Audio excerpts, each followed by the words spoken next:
All right, welcome to the Young Turks. Cenk Uygur and John Iadarola with you guys on a lovely Friday evening, post-Christmas, pre-New Year's.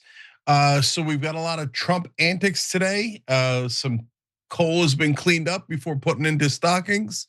We've also are apparently talking about how Colbert's dead man walking. We've got more of that kind of madness, but on top of that, we have an attack on another country. Apparently, we're at war with Nigeria. Who knew? It's a Christmas miracle. Okay, so especially from the anti-war president. All right, it's both funny because it's absurd and deadly serious because we literally bombed another nation for apparently very little reason other than a Fox News report. All right, we'll get to all that. Israel clamps down more on American media, buying more and more of the top news outlets in the country and being quite brazen about it. Wait till you see the Ellison's latest connections to Netanyahu, which I did not know, and even I'm a little stunned by. So we'll get to that a little bit later in the program. And a million more Epstein files are going to be released. So tons and tons of news. So John, let's get started. Exactly. Before we launch into this, I just want to say, I have a theory as to why we started this new war that we'll get into in just a second. I want to know that theory. I thought a lot about it. And by the way, there's also updates on the MAGA Civil War. Another round today, even after decisive round yesterday. So we'll tell you all about that as well. All right, so John, let's do it. Exactly. Okay, let's jump into this. I'm not going to start a war. I'm going to stop wars. No more wars, no more disruptions. We will have prosperity and we will have peace. Under Trump, we will have no more wars, no more disruptions, and we will have prosperity and peace for all. I am the candidate of peace. I am peace. We are learning new details about the deadly strike operation that President Trump says he ordered on Islamic State terrorists in Nigeria. Listen to this.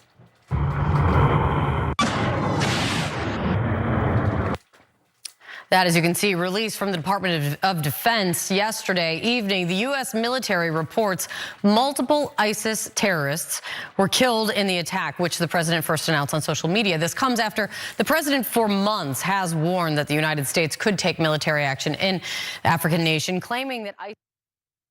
Yeah, we'll get into all of the claims that they've made. But Donald Trump, the peace president, has once again delivered peace, or at least pieces of people and buildings blown apart by our weapons in yet another country around the world, because the peace president seemingly can't go more than 2 or 3 weeks without starting another foreign conflict.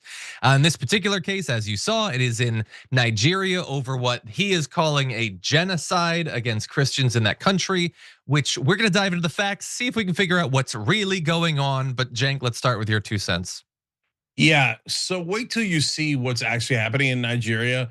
This idea of Muslim versus Christian is kind of hilarious. There's some of that going on, but there's such a wide variety. I can't wait to tell you about it now that I know all about Nigerian politics and tribalism and bandits and the different kinds of attacks that are happening there. So that's part of this story. I think that unfortunately Israel is another part of this story. Even though it's Nigeria, it's always Israel.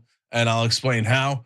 And of course, the hypocrisy of Trump on anti-war is enormous. We have a poll about it in a minute for you.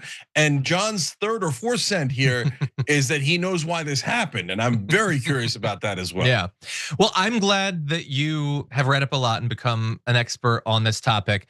I've read a little bit, but I'm not an expert. I thought that it would be elitist of me to know more about this country we're going to war with than the president does.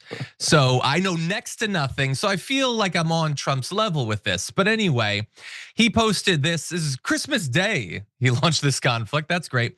Tonight, at my direction as commander-in-chief, we launched a powerful and deadly strike against ISIS terrorist scum, saying that they are viciously killing primarily innocent Christians at levels not seen for many years and even capital C centuries. Blah, blah, blah. I previously warned the terrorists, the Department of War, as he calls it, that's its preferred pronouns, executed numerous perfect strikes, as only the United States is capable of doing.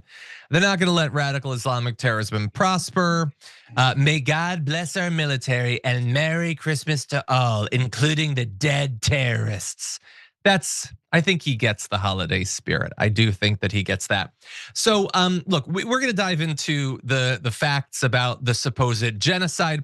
Also bear in mind, we're gonna have to talk about the facts about this being ISIS terrorists, because that's not necessarily as cut and dried as he would have you believe either. A lot of this feels pretty dishonest, but let's see if we can rewind a little bit, figure out how we got to the point that the United States is launching what, were it to happen to us, we would label it obviously as a war. For some reason, when the United States bombs a country, it's just like a cool thing you do on Christmas Day. It's not warmongering or anything. But anyway, it seems like a Fox News segment about a month and a half, 2 months ago was what kind of kicked this thing off. And in the segment, we're gonna show you a bit. John Roberts had on Ryan Brown, the CEO of Open Doors US, an organization supporting persecuted Christians. And take a look at this. Yeah, Open Doors keeps track of Christians who are killed around the world in religious violence. Here's your statistics for 2025. 4,476 Christians murdered so far worldwide. 3,100 of them in Nigeria. I mean, Nigeria is a country that the United States has a fairly close relationship with. Does this president need to step up and do more, or does the United States at large need to do more? I mean, what could the US do to try to stem the killings? I love the distinction he makes between the president doing more and the United States doing more. Like Donald Trump's gonna fly over there and deal with it single-handedly or something. But anyway, they're hoping to get the United States military involved. More conflicts, good for Fox News, good for the defense industry and all of that. And almost immediately after that segment aired, which Donald Trump was obviously watching because he's never not watching TV, he posted this onto Truth Social, saying that if the Nigerian government continues to allow the killing of Christians, apparently the Christians are the only ones that need to be protected, the other people dying there, it doesn't matter.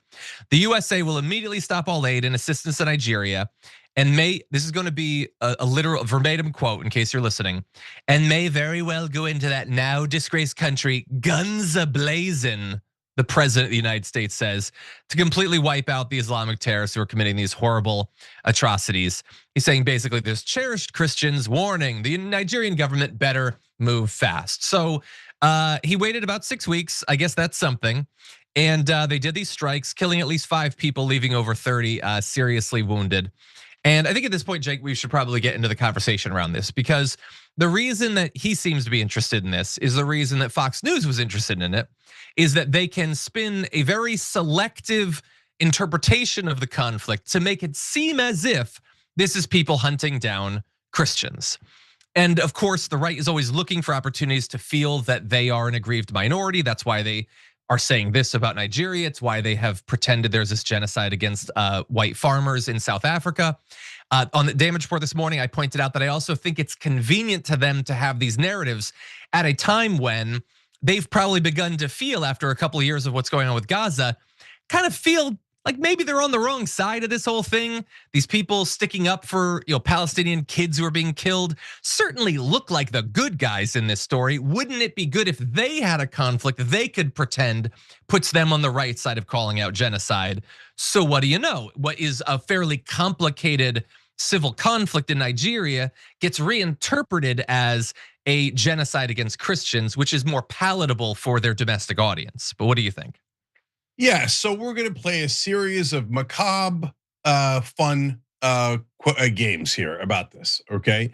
Because all this is disastrous, but we're gonna nevertheless do a poll about it, and I'm gonna poll John, and he doesn't know the geography of Nigeria apparently as well as I do, so that'll be fun, and you can play along as well. The first poll is on tyt.com, and we're asking, when Trump said he was anti-war, what did he mean?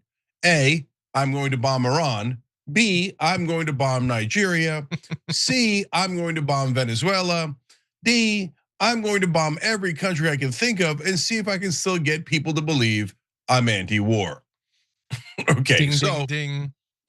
Okay, that's a tough one. A lot of bombings for the anti-war president. So take your time with that one on TYT.com. All right, now we move to the interesting little thing that John alluded to there, which was, well, they said on Fox News there 3,100 Christians killed in Nigeria. Now, they didn't say who killed them. Oh, that's interesting. So we're going to come back to that in the midst of this quiz and give you a sense of what's happening in Nigeria. First of all, quick fun facts about Nigeria.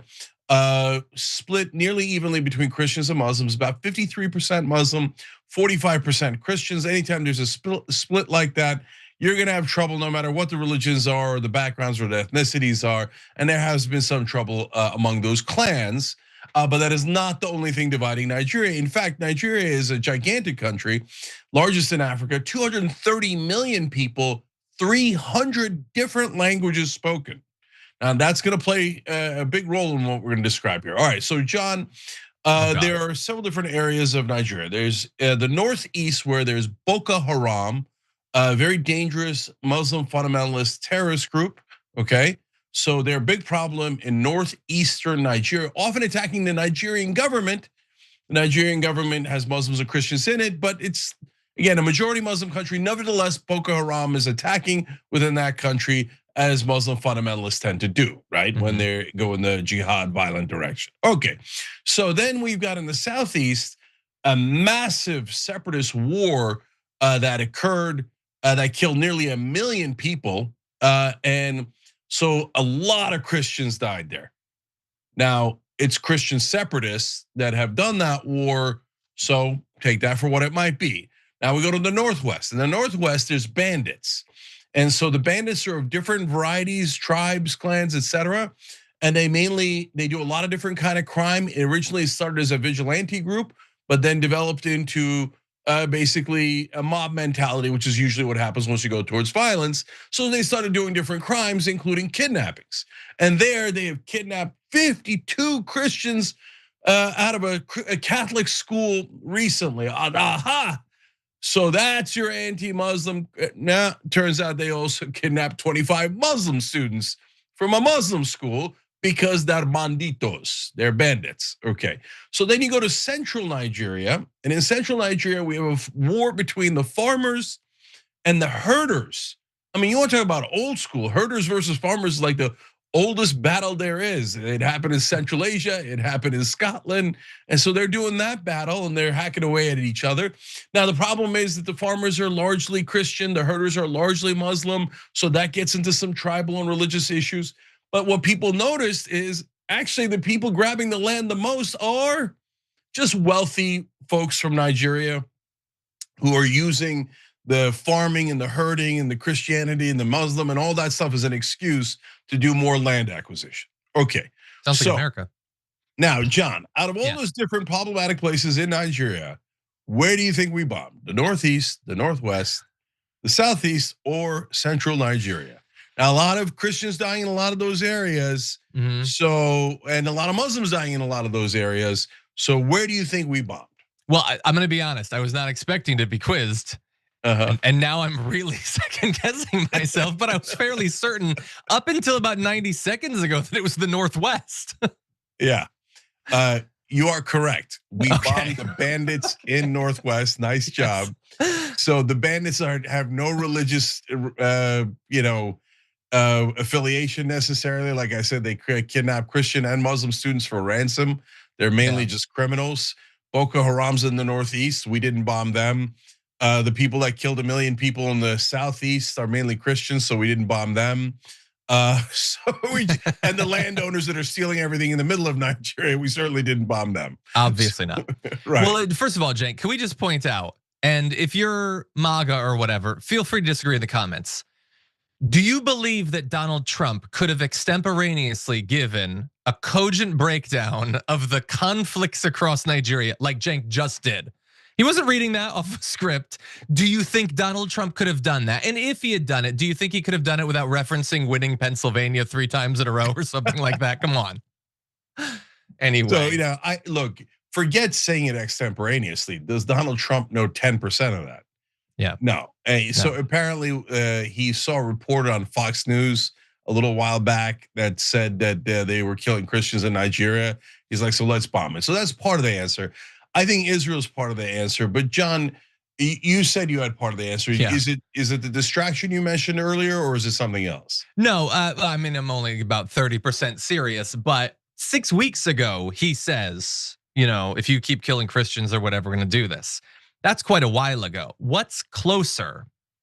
Nicki Minaj appearing at the Turning Point USA thing and talking once again about genocide against Christians in Nigeria. Now, she paid a price for it. She supposedly lost something like 10 million followers on Instagram and has in fact fled Instagram following that.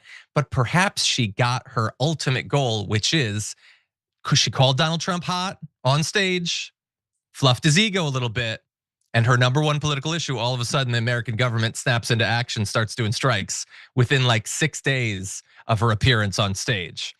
Yeah, Just saying. I'm just saying. So your theory dovetails with mine to some degree. So under the rubric of everything is Israel, so here I think the number one group pushing this in America is Israel First. And why do I say that? Number one, my evidence, among other things, and it's just circumstantial, as you'll see here. I'm certainly not claiming I have definitive proof and et cetera, right? But number one, social media reaction. So before the bombings, there was a lot of talk of, for genocide. Why aren't we doing anything about the genocide in place X, Y, Z, right? They've been saying that for a long time. And recently, the momentum picked up for Nigeria.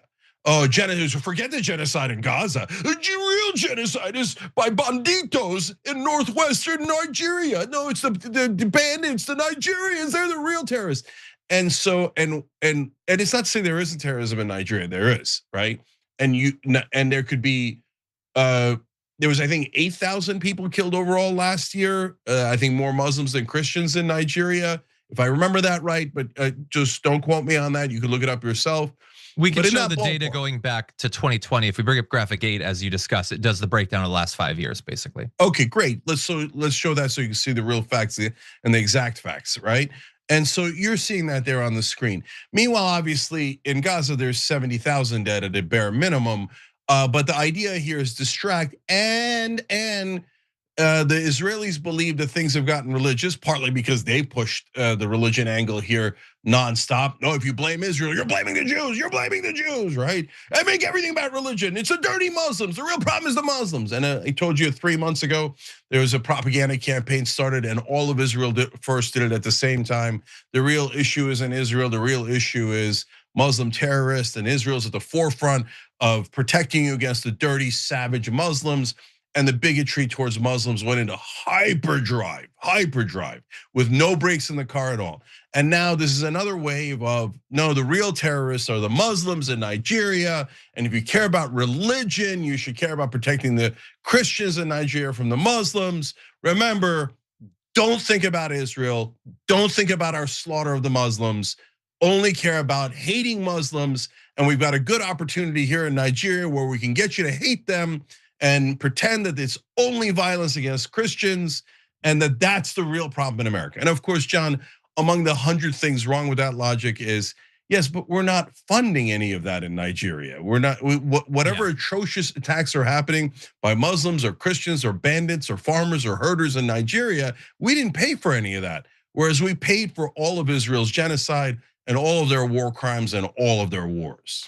Yeah, it is ironic to be told by people who have some sort of biological opposition to ever exercising empathy that those of us using it actively should be using even more of it in more circumstances. First of all, lead by example and not just opportunistically like in this. And you're totally right. It's not like, first of all, yeah, we should acknowledge conflicts in other areas. But as you point out, it's not exactly the same thing. We are much more directly implicated in one of these attacks than the others. Also, it's the sheer amount of death over a very small period of time. There are a lot of substantive differences between these conflicts. But let me also say, in closing, like the fact that if you actually care about the Christians that have died, it is a tragedy that these people have died. It's just an equal tragedy to the tragedy of the more Muslims who have died in that conflict. It's terrible that all of these people are dying. And it would be one thing if Donald Trump was saying, I've been really paying attention to Nigeria. It's a lot of chaos. I feel terrible for that country. So we're gonna get involved and we're gonna try to do the right thing and take down some of these bandits or whatever. But that's not what he's doing. He's not being honest. And does anyone actually believe that he even gives a damn about the Christians of Nigeria? You think Donald Trump would spend 5 minutes talking to a group of Nigerian Christians? You think he actually gives it any more than he cares about white farmers from South Africa? He doesn't even care about that. It's a convenient thing that he knows some of the conspiratorial people in his base love to talk about on Twitter. So it's easy. He could say, Pete Hegseth, go bomb him or whatever. I don't care. I don't want to hear anything about it. It's the dishonesty and how obviously they're using people's lives or deaths just to distract or to earn some points. It's just gross. And to then hear people get getting pissed off at us because we care about what's happening in Gaza when this is clearly so artificial, so just self-serving the way that they approach this. Being told that we're not exercising empathy in the right way is disgusting.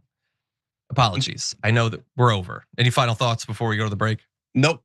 Okay. Other than don't go to war with Nigeria. Exactly. Okay, let's take a break. We have a lot more after this.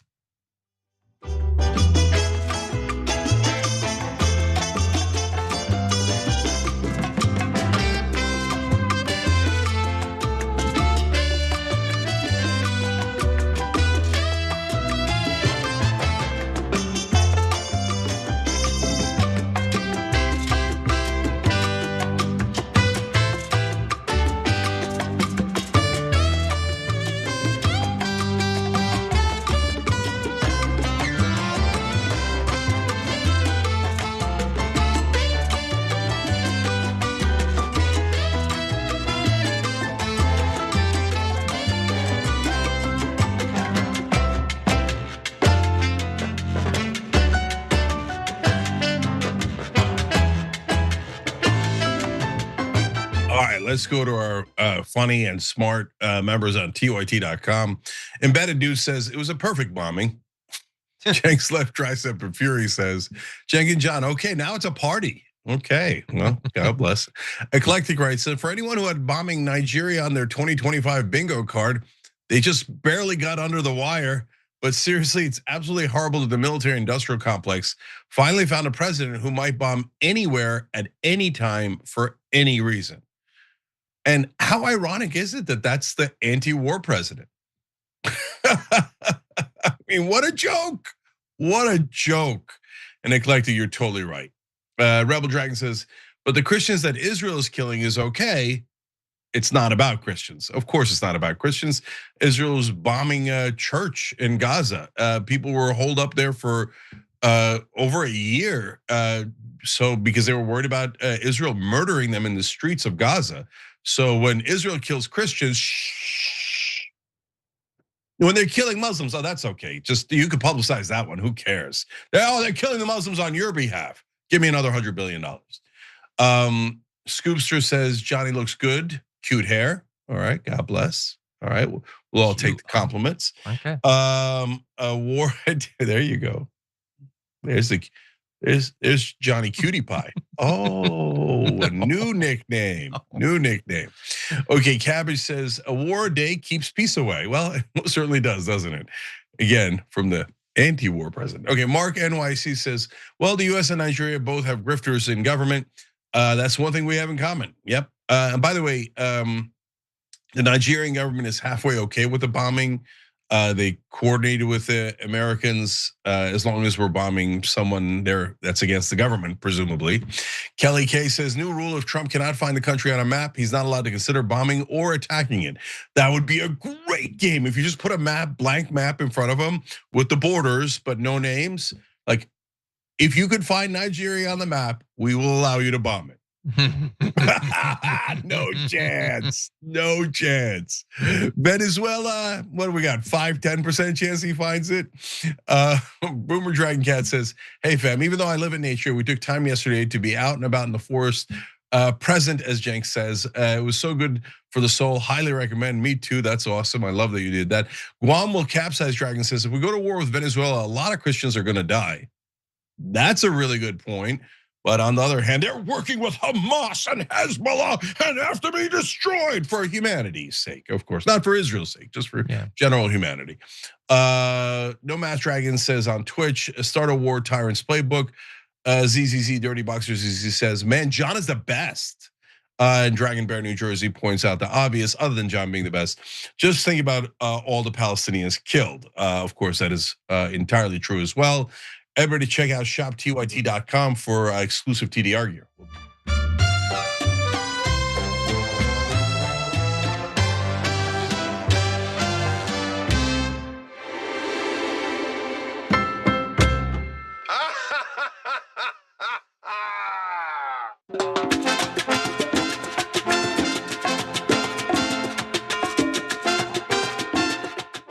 All right, back on TYT, Cenk and John with you guys. Also, CDN Norse Dog Dad gifting another membership on YouTube because he continues to be an American hero throughout the holidays. You can do likewise. You can gift it. You could hit join through the join button. You could upgrade through the join button. That helps a lot. You can go to tyt.com/join, get annual membership, so you get a couple of months off. We're not going to stop you. We're going to encourage you. Here's another thing we're going to encourage you about. This one saves you a ton of money. And that's Noble Mobile. That's Andrew Yang's new cell phone carrier company. And turns out the brother's honest and loves to give money to people. And so he's doing it here. If your cell phone bill's over $50, there is a 0% reason not to switch. I switched myself, didn't change anything about my phone, my service, my number. Everything is identical to what it was before. And now I'm paying, last month I paid $39 because they give you money back for data you don't use. I use a ton of data and apparently I still got $11 back, so that's awesome. But the most you can pay is 50. So if you're paying more than 50, you're nuts. There's no reason to do it. Plus now they're throwing in a $50 bonus if you change. So I need you to panic. tyt.com/switch, tyt.com/switch. I think that's going to be their best offer. So grab that extra $50. tyt.com/switch. All right, John, what's next? Can I also quickly promote something? Yeah. I'm really excited for Turks and Jerks on Monday. That's always one of the most fun things I think we do each year. We get to like slow down for a second, take stock of the year, think about not only the bad people, which we do a lot on a daily basis, but like recognize some truly great people. So I think it's going to be a really fun special. Yeah, couldn't agree more. Can't wait. All right, speaking of which, what's the next story, John? Yes, this is going to be more in the bad end of the spectrum. Okay. Just before Christmas Eve, Donald Trump did what you do when the holidays are coming. Start thinking about your enemies and how much you'd like them to die. So in this case, it's Donald Trump on Stephen Colbert. He called him a dead man walking and instructed CBS, which he now has quite a bit of sway over, thanks to Barry Weiss, to put him to sleep now. Which the guy already lost his job, Cenk. His show isn't going to be around for much longer. It seems a bit petty. What do you think? Yeah, I mean, look, Trump was born petty, so that's not the surprising part at all. We really need to bring down the temperature with the language. We were told by Trump and his allies, apparently not. The language is back to an 11 about comics who dared to criticize politicians.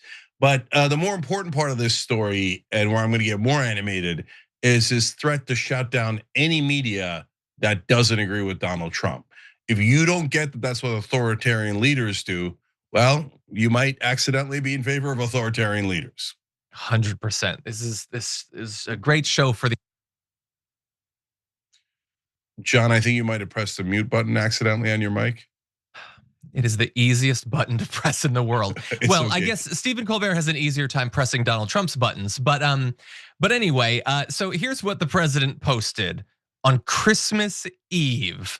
Stephen Colbert is a pathetic train wreck with no talent or anything else necessary for show business success. Now, after being terminated by CBS but left out to dry, he has actually gotten worse along with his non-existent ratings. Well, I don't know what his ratings are, but I know one guy who's watching him. By the way, really fast before we continue, Stephen Colbert wasn't broadcasting. They played a rerun of a Stephen Colbert episode where he was critical towards the president, which he often is.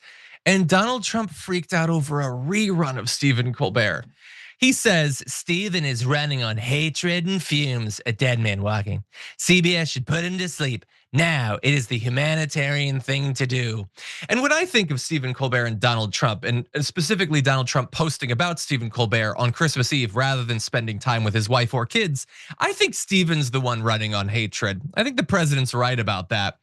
But anyway, that's not the end of Donald Trump's crash out on Christmas. He posted, there was one period where he was posting on average every 2 minutes for an extended period of the holiday.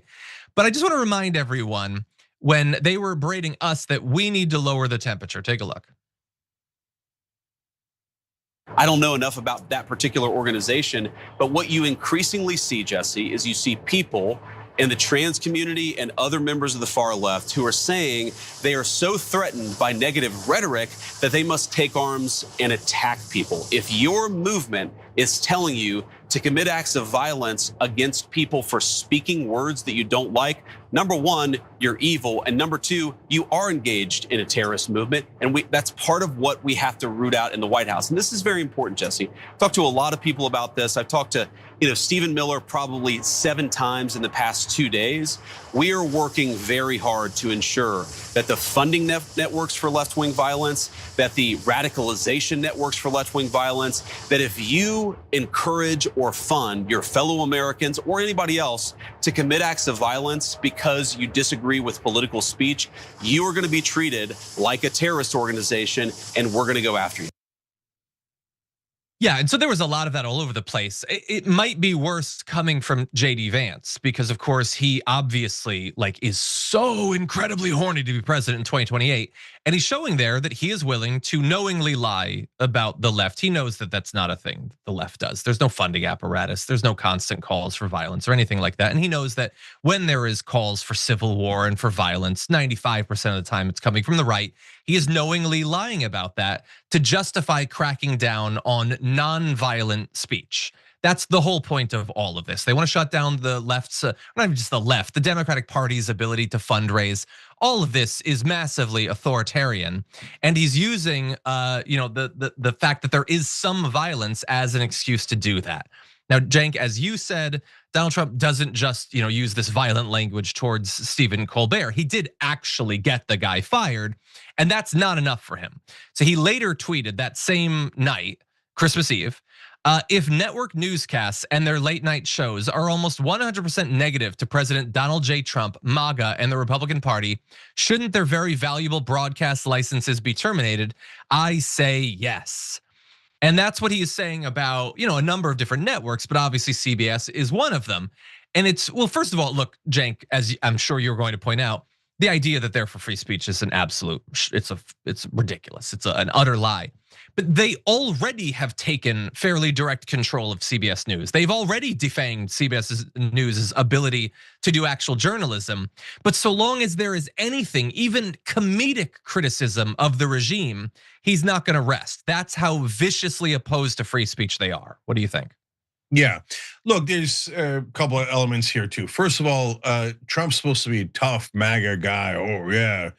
Well, I mean, when a comic makes a joke about you and you catch feelings and you start crying like a 13-year-old girl, sorry, not that tough, okay? Not at all tough. I mean, one joke will trigger the hell out of them. I mean, a lot of MAGAs, proud of the trolling, and they're like, we troll you guys, you catch feelings, we have a good laugh. I mean, who's easier to troll than Donald Trump? Just the simplest little joke, and he's in a ball of tears. Go back, she's a dead man. And we should shut down anything that is opposed to me. I mean, how do you not see it, guys? What a bitch. Okay, so that's point one. Point two is, if you think that it's like pro-freedom to take away freedom of speech and freedom of the press because a politician's fifis have been hurt, I don't think you get the concept of freedom. Okay, so let me do shoe on the other foot, see how you like it. So while Biden was president, all of us, including me, who was saying that he had mental difficulties and maybe had dementia, Biden could have said, that's it, I'm suing, Betty Johnson and Tim Pool and Patrick Bet-David and Cenk Uygur and the Young Turks and everyone. I don't have dementia.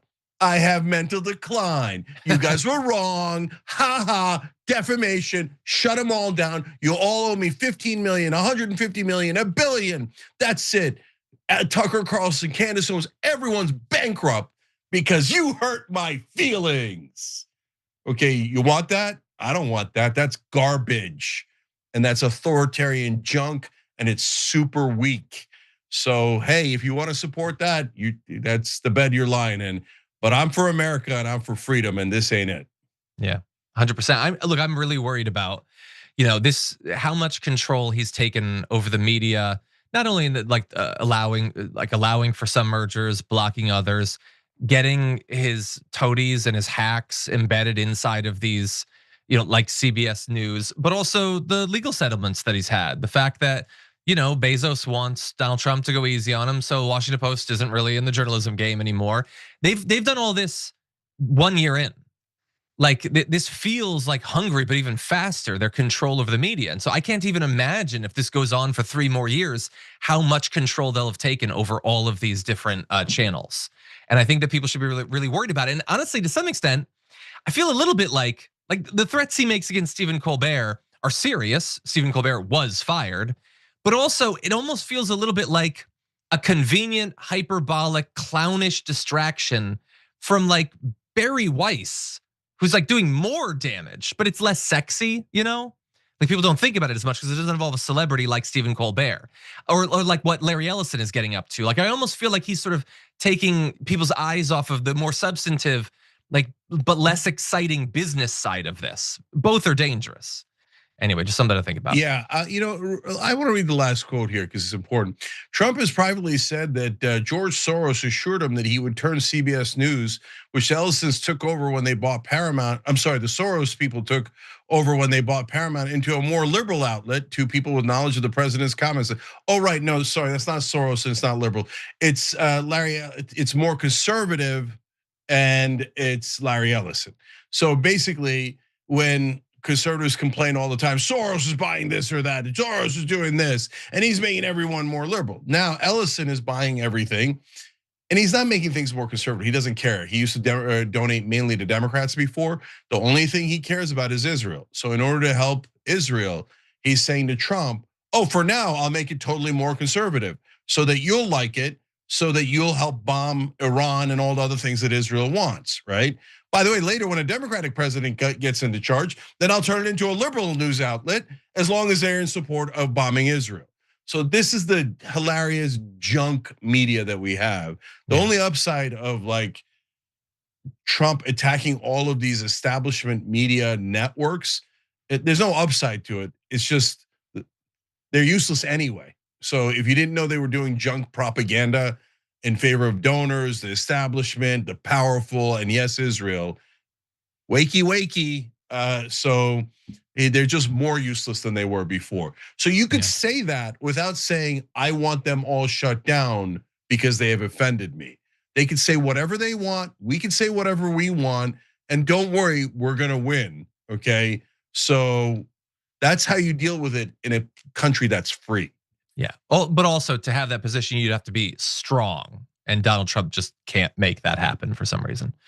Okay, well, why don't we move on to our next story? It's a little maybe important one that I think you're gonna have some thoughts about. Let's jump into this. The Department of Justice revealed a little bit over the holiday break that there are actually a few more Epstein documents that they came across. Just a few. 1 million additional Epstein documents that, oops, we hadn't realized we should probably release. When we were required by law to do so earlier this month. And so maybe we'll eventually get those. Maybe they're really important. We'll have to see. It is interesting that they revealed that over the Christmas break, almost as if they were hoping that people wouldn't notice it or pay attention because they were busy with their families.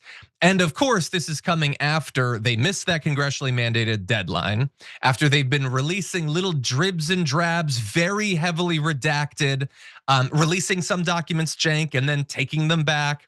And so we'll get into some of the specifics that we know, but first of all, what did you make when you saw there were 1 million additional documents out there?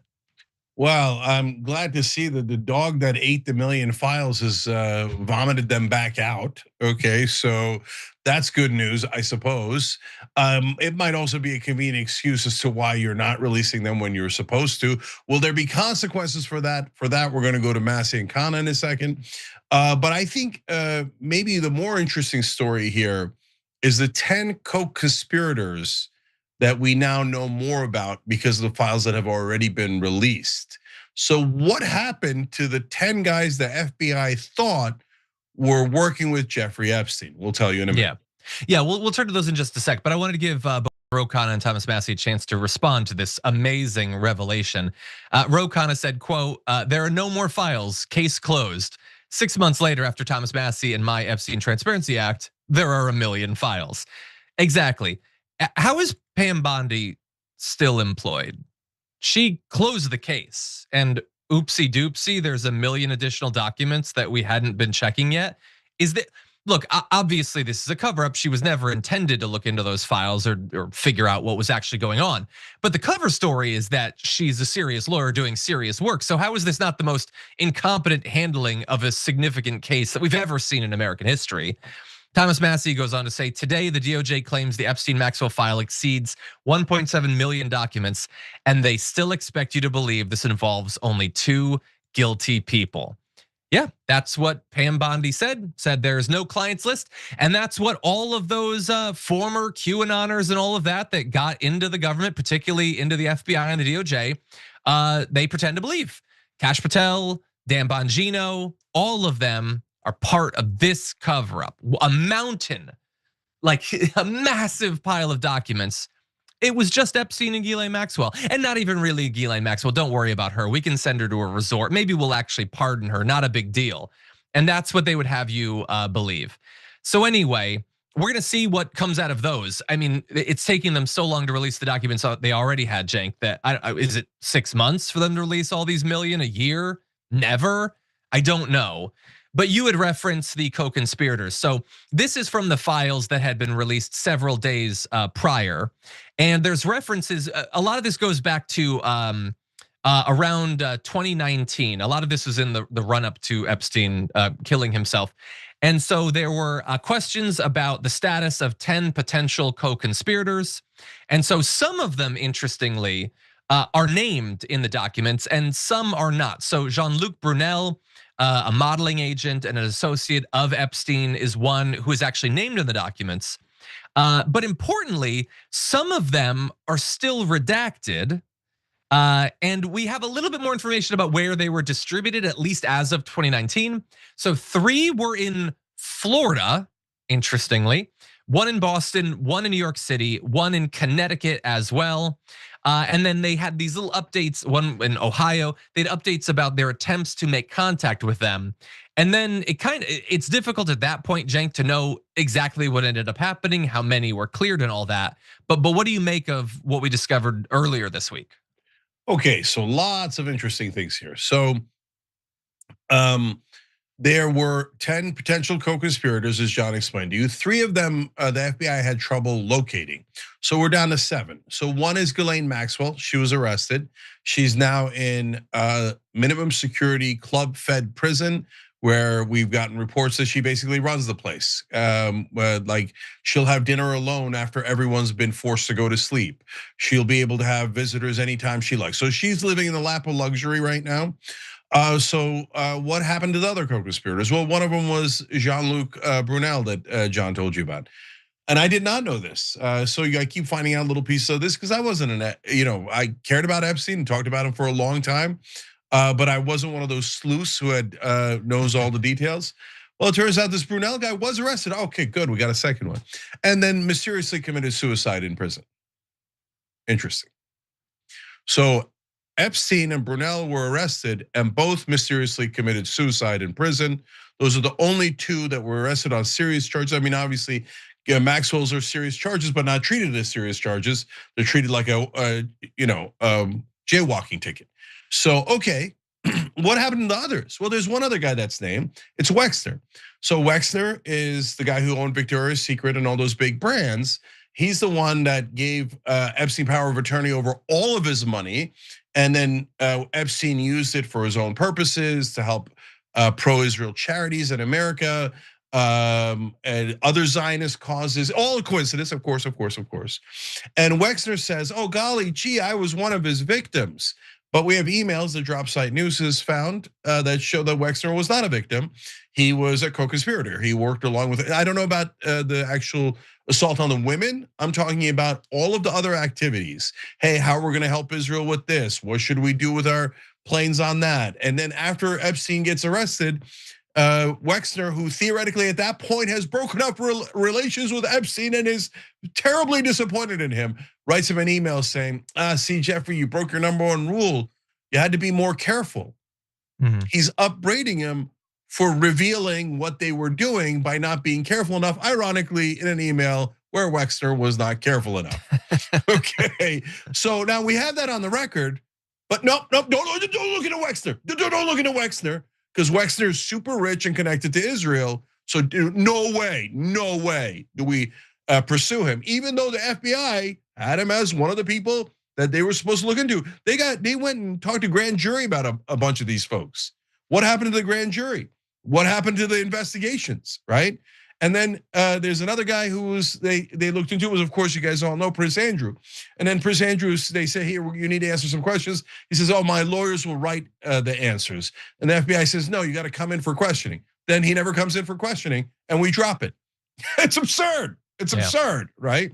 And then if you don't know this, you know, they found a fake passport of, a lot of you do know this, of Epstein in his safe. It was from an Australian passport. It was from the 1980s when, as again, DropSite News has reported, he was working in the middle of the Iran-Contra affair. He was a go-between Israeli intelligence and American intelligence, as Wexner was buying the planes that we used in Iran-Contra to basically launder them and clean them up and pretend they were legitimate, doing legitimate business when they were being run by the CIA and Mossad earlier.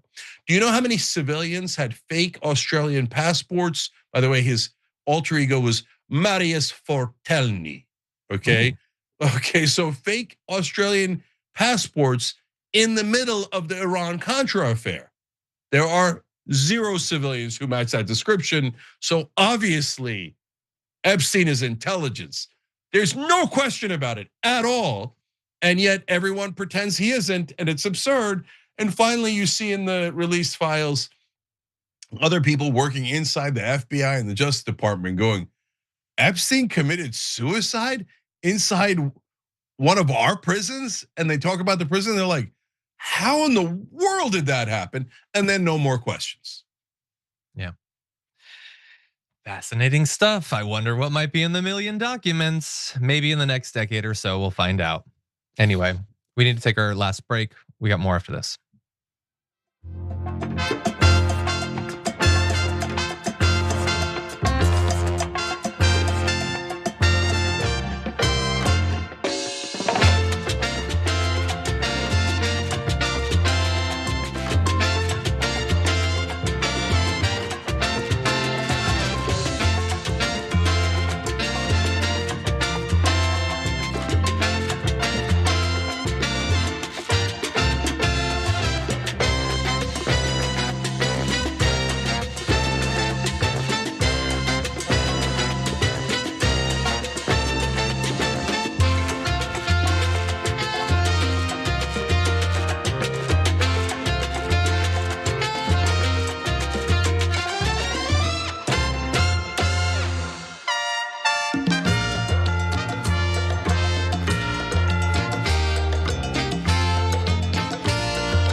All right, back onto it. Let's go to YouTube member section. Steve 1Y8S says they never talk about loving one another. Terrorists are everywhere, like a new McCarthy era. Oh yeah, I mean the biggest McCarthyites are the Israel First crowd. We've got a list of anti-Semites, and we put 98% of the country on it. We should fire them all. Okay. Oh, we found 2% who love Israel and think we should send them $100 billion. Okay, they should be all of 94% of Congress and almost everyone in media. I'm sure it's a coincidence. All right. Ektava says, we can't have grandpa around the kids in Christmas. Stick him in an attic with a phone and see what happens. Actually, that's later in the show. Trump goes on the phone with kids, doesn't end well. About Santa tracker. 2Verity1 says, crashing out on Christmas, not on my bingo card. Well, with Trump around, it's always on the bingo card. Steve wrote back in saying, glad you're feeling better, Cenk. Well, 50-50, that's why I'm not in the studio. This thing, cold won't go away, but we're hanging in there, we're having fun anyway. G1872 says, I love everyone and people have the right to religious freedom. There's extremists in all, but wars are leading back to one group and starts with a Z. Okay, I put that one together. Okay, Smith754 says, Cenk brother, no mixing black shirts and brown blazers. We need Anna here to approve his wardrobe. The one day I don't dress like John. Okay, so you know what? Okay, you guys win. Ask and ye shall receive. I thought black and brown went together, but what do I know? I literally know nothing about fashion. That's what I know. So I'm taking it off. I see, Cenk, really fast. I sort of know that you're not supposed to, but I think it looks good. What do I know? Confusing. Even if I thought it looked good, it doesn't mean anything. To like normal human eyes, it might still not look good. Okay. Deli Alexander says, copy paste all 1 million files through ChatGPT and let it decipher them. As it turns out, it might be able to. Sad and Angry Patriot says, Trump will pardon Maxwell on his way out the door of the White House. Enormously possible. If he waits till then. Anyways, these are members on tyt.com. Buddy X Locondo says, get a little disappointed at Christmas dinner last night. But our brother works for Lockheed Martin. I found out last night my cousin who moved back to the US from New Zealand recently now works at Raytheon. Disappointing just because it makes sense. Those are the two smartest in the family and get paid the most money. War is awfully profitable. And it does suck. And I know a couple of super libs who work for defense contractors because they hire physicists. And physicists are generally progressive, but that's a top job that they have available to them. So, but don't sweat it, I have a family member there too.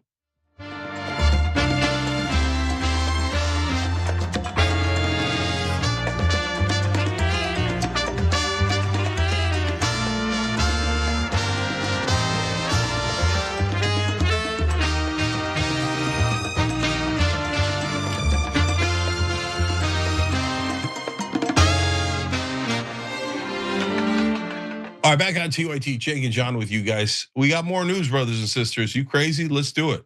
We do. Let's jump back into the MAGA Civil War, starting with this. Candace Owens is the new queen of black-pilled Q. It was white-pilled, insane Q that thought everything was fine and get your popcorn. And now the dark Q has risen. I don't say that because she's black. You know, it's like Fuentes goes, Jones is more hardcore now. He's dark Jones. Oh, dark Knight, dark Spider-Man. No, it's literally dark Q. I dub her the queen of dark Q, the empress of dark Q. Love to watch the news. But anyway, that's Alex Jones hitting Candace Owens and doing some fun CGI. And it really is like an all-out war now. You've got that little fight going on at the same time. Mark Levin is attacking Megyn Kelly. Cenk, I know you've been doing some lives about this recently. What do you make about these developments? Well, on Christmas night, I declared the MAGA Civil War over. The two participants were America First and Israel First. Israel First has been reigning champion for about 50 years now. But America First has won the court of public opinion. Now, winning actual power is a different matter, and we'll talk about that in this video as well. And Megyn Kelly's a huge part of that story, and she's back at it again today. More of Kelly versus Mark Levin. Mark Levin versus the world and his psychological problems. So we'll get into all that too. But the Alex Jones, Candace Owens stuff is trippy. Half the time I don't even understand what they're saying, and it's super like now I don't even know which side Alex Jones is on. I don't. Wait. So we'll try to decipher all that for you guys as we do this story. What do you not understand? Dark Spider-Man, obviously. Anyway, it's funny that you say that, Cenk, because I went into this thinking, like, I know the Ben Shapiro thing, I know the Tucker Carlson, but honestly, I haven't really been following this because I find every one of these figures so utterly repugnant. How am I supposed? It feels like somebody who's way too into the MCU, expecting everyone to know all of the rivalries. And yeah, and I'm glad that you who do follow it also are a bit confused. Okay, so one of the big fights coming out of the Turning Points America Fest is like, should we be condemning the like most explicitly racist and anti-Semitic, not we, but they, should they be condemning conservatives, the most explicitly racist and misogynistic and anti-Semitic and just basically Nazi members of their side? And there are big disagreements about whether they should. So Candace Owens, let's see. She's been questioning what actually happened with Charlie Kirk being killed. She's also been making some anti-Semitic statements. Obviously, Nick Fuentes has been doing that latter part as well. Owens, on the very least, is not backing down. She posted this: France, Israel, Australia, the Daily Wire, PragerU, Turning Point USA, Alex Jones, Christian influencers, the entire mainstream media, AIPAC, Lockheed Martin, Raytheon, Big Pharma and Hollywood versus me, with a sad face and then a smiling, laughing face. Because are we supposed to believe that she's sad to present herself as being the one truth teller speaking up? Like, that's the whole point of all of this. It's such it's a branding exercise. But anyway, she is being attacked by some conservatives. And you also have Mark Levin and Megyn Kelly. So Cenk, you might have to help me out with this a little bit. So Mark Levin is mad that Megyn Kelly isn't denouncing another character in this saga, which is Jack Posobiec, because Jack Posobiec was hanging out with Myron Gaines, who I guess is a real person, an anti-Semitic influencer. So and then Posobiec brought rosaries on stage at America Fest, which I don't understand why that's a bad thing, but I'm sure there's a good reason. But then Mark Levin tweets to Jack Posobiec that he's gonna send him rosaries. I don't understand, Cenk. What's going on? Yeah, so there's a chance that I'm involved in this play too. So this is fun. So I'll do a wrestling analogy for you to make it more entertaining. Okay. Thank you. And so if you want to watch my entire wrestling analogy and why I declared America First the winner last night, that's up on YouTube. Make sure you check out that video. It's a lot of fun and has more gory details. Okay, now the quick version. So Myron Gaines and Jack Posobiec are hanging out in the ring. Myron Gaines has this terrible shirt. It's a reference to the Holocaust, etc. Right? And Posobiec is apparently smiling with him and has not denounced him or choked him in the picture. So Mark Levin then comes in with a chair and smashes not Myron Gaines, okay, which would be a logical target in that context, but Posobiec for not harming Myron Gaines in some way. Okay, like you should have been punching him in the face on behalf of Israel and Jewish people, etc., and you weren't. Okay, so now I don't know that you have to do any of that. I think that Myron Gaines says things that are clearly anti-Semitic. So, okay, there, right? But I don't. Posobiec and whoever else is not under an obligation, in my opinion. We could agree to disagree or argue over that, etc. But anyway, I got no interest in Myron Gaines. So Mark Levin comes in with a chair, right? So okay, now Posobiec goes on stage, and this is also part of the thing, and he brings out a rosary. Now they say that he brings out rosaries every once in a while. I don't know if that's true, but Levin freaks out because he's like, "Aha, that's anti-Semitic." Why? Wait, why is it? Well, John, I did a post about this, and not even about this, about something else, and I said "Merry Christmas, America" at the end, and someone said, "That's I knew it. You're an anti-Semite." And I don't know if it was parody or if they meant it. That's the world we're in right now. So Mark Levin says bringing out the rosary is anti-Semitic because you're trying to rub Christianity in Jewish faces, and you're treating Jews like vampires, trying to chase them away with the rosary, etc. Now that's just all made up in Mark's head, right? And plus it sets up Posobiec to come back in and go, what? So you're allowed to wear the kippah or whatever, or do whatever you want with your religious things, but I bring out a rosary bead and all of a sudden I'm an anti-Semite. So more pile on, I guess, Mark Levin. So yeah, go ahead, John. Yeah, so really fast. First of all, does Mark Levin know that they have been rubbing Christianity in people's faces every opportunity they have for decades? Like that's what these events are. It's fireworks and people wearing crosses. Like they do that. And by the way, I also can't rule out, I'm not really online with a lot of this crazy stuff, but Maybe there's memes with the rosary or something. If it's literally just, this is the first incident with a rosary and he's saying you're treating us like vampires, that seems crazy. I don't know. Maybe it's a meme. Maybe it's a 4chan thing. I don't know. No, it's not a meme. Okay. So no, Mark Levin is emotionally unbalanced and stupid. So that leads to the next part of this. So then Megyn Kelly jumps in because she now hates Mark Levin and the Israel First crowd that keeps telling her, denounce everyone you've ever known on behalf of Israel, denounce, right? So she's like, no, I got tired of that. So she says, I like the rosaries too. And then Mark Levin is more upset about that. And I did the video and that got spread around a little bit about, hey, Mark Levin's an idiot. Even if you thought that it was him chasing away vampires, which is there's no rational human being could possibly think that, don't say it because you're falling into his trap, because then he's gonna say, why can't I exhibit my religion, right? And it's not like he doesn't know any of this, John, because you're right. It's not like, oh, Christians are being, like using Christianity for political reasons, as we talked about earlier in the show. That's what Israel's First is doing right now with Nigeria. Oh my God, it's the Muslims killing Christians in Nigeria. Attack the Muslims, attack the Muslims. So he knows how to use Christianity to rile people up. Mark Levin does, Israel First does, etc. So I called them stupid, and I'm like, you fell for that trap. You're such an idiot, right? So I don't know if that had anything to do with it or not, but this morning Levin then comes on and X and goes, no, rosaries are fine. The rosaries are fine. Okay, he realizes, I went in the wrong direction. What am I doing insulting Christianity? Cenk's right, I'm an idiot, right? And so tries to backpedal out of it. So this is the state of affairs now. That's why I say, okay, that I understand all of that. And to me, the most important domino is Megyn Kelly. She's now flipped on Israel First, can't stand them. And Posobiec is a person who knows where the winds are going. He's now trolling them and attacking them. So most of MAGA is gone. They're back to totally America first. The curtain's pulled back. They see Israel first.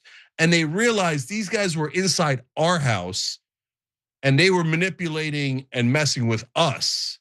And now they're super pissed about it. But the thing that is new that I can't understand is Alex Jones attacking Candace Owens. What? What's that about? So Candace has one foot in the rational Israel's behind a lot of things, and they donate to 95% of Congress. It's 94% of Congress. That is true, right? Israel's making us pay them hundreds of billions of dollars. Israel's committing a genocide. The Palestinian kids are innocent. All those things are true. That's one. I love that foot inside of rationality. The other foot, she keeps talking about Talmudic Jews and stuff, drives me crazy. That's more Myron Gaines, Nick Fuentes type of stuff that I'm not in favor of. Okay, so, but Alex Jones, I think that I can't tell which side he's on, what he's doing. On one hand, he'll be buddy with Nick Fuentes. On the other hand, he'll be attacking Candace Owens. I don't know if he's mad that she's glommed onto his conspiracy territory, and this is now a turf battle. And he's like, oh yeah. And then when he calls her like the dark Q or whatever, I'm like, wait, in your world, is that a good thing or a bad thing? I'm not sure. Like, is he making fun of Q? But why would Alex Jones make fun of Q? Didn't he like Q? So like, is he saying that she's Q, but the wrong kind of Q? So apparently I need to do more homework on that. So back to the wrestling analogy, at some point, Mark Levin dragged Megyn Kelly into the ring. Megyn Kelly then brought in a MAGA army, and they started beating the crap out of Levin and Israel First. And then Candace Owens and Alex Jones get on the top rope, and instead of body slamming any of the participants below, they go and body slam each other in midair and fall to the ground. I'm like, okay, I'd watch that match. That sounds pretty good, actually. Well, we're all watching that match right now. Yeah. So this is.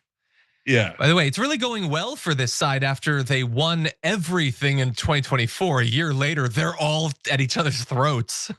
Yeah. Anyway. No, but John, as I say, look, I give them credit because they realized that there was somebody inside their camp or a group inside their camp, policy group, etc., that was not on their side, and they outed them, and they're taking action to remove them politically, right? And I mean, we have corporate Democrats on our side, they're not our allies; they're our opponents. They work against us 24/7, and we never do anything about it. I mean, you know, at the Young Turks, we try and try and try. We tried with Bernie Sanders and Justice Democrats. We're going to try again with Rebellion PAC. But if you're not fighting the establishment, you're not doing anything productive. So at least the MAGA guys, for all the mess that it is, et cetera, they have accurately assessed who the establishment is, and they are engaged in a good and necessary political fight against it. Well, I think we're out of time, unfortunately. I know there's a lot coming up in the second hour, obviously. Yes, there is. So we're not done yet. So Barry Weiss taking full control of CBS, of course, for Israel. But some of the, this is the most important part, guys, and do not miss this. New York Times with a story about the Ellisons. Wait till you see who David Ellison considers to be his uncle. Oh, it's a doozy. We'll do that when we return.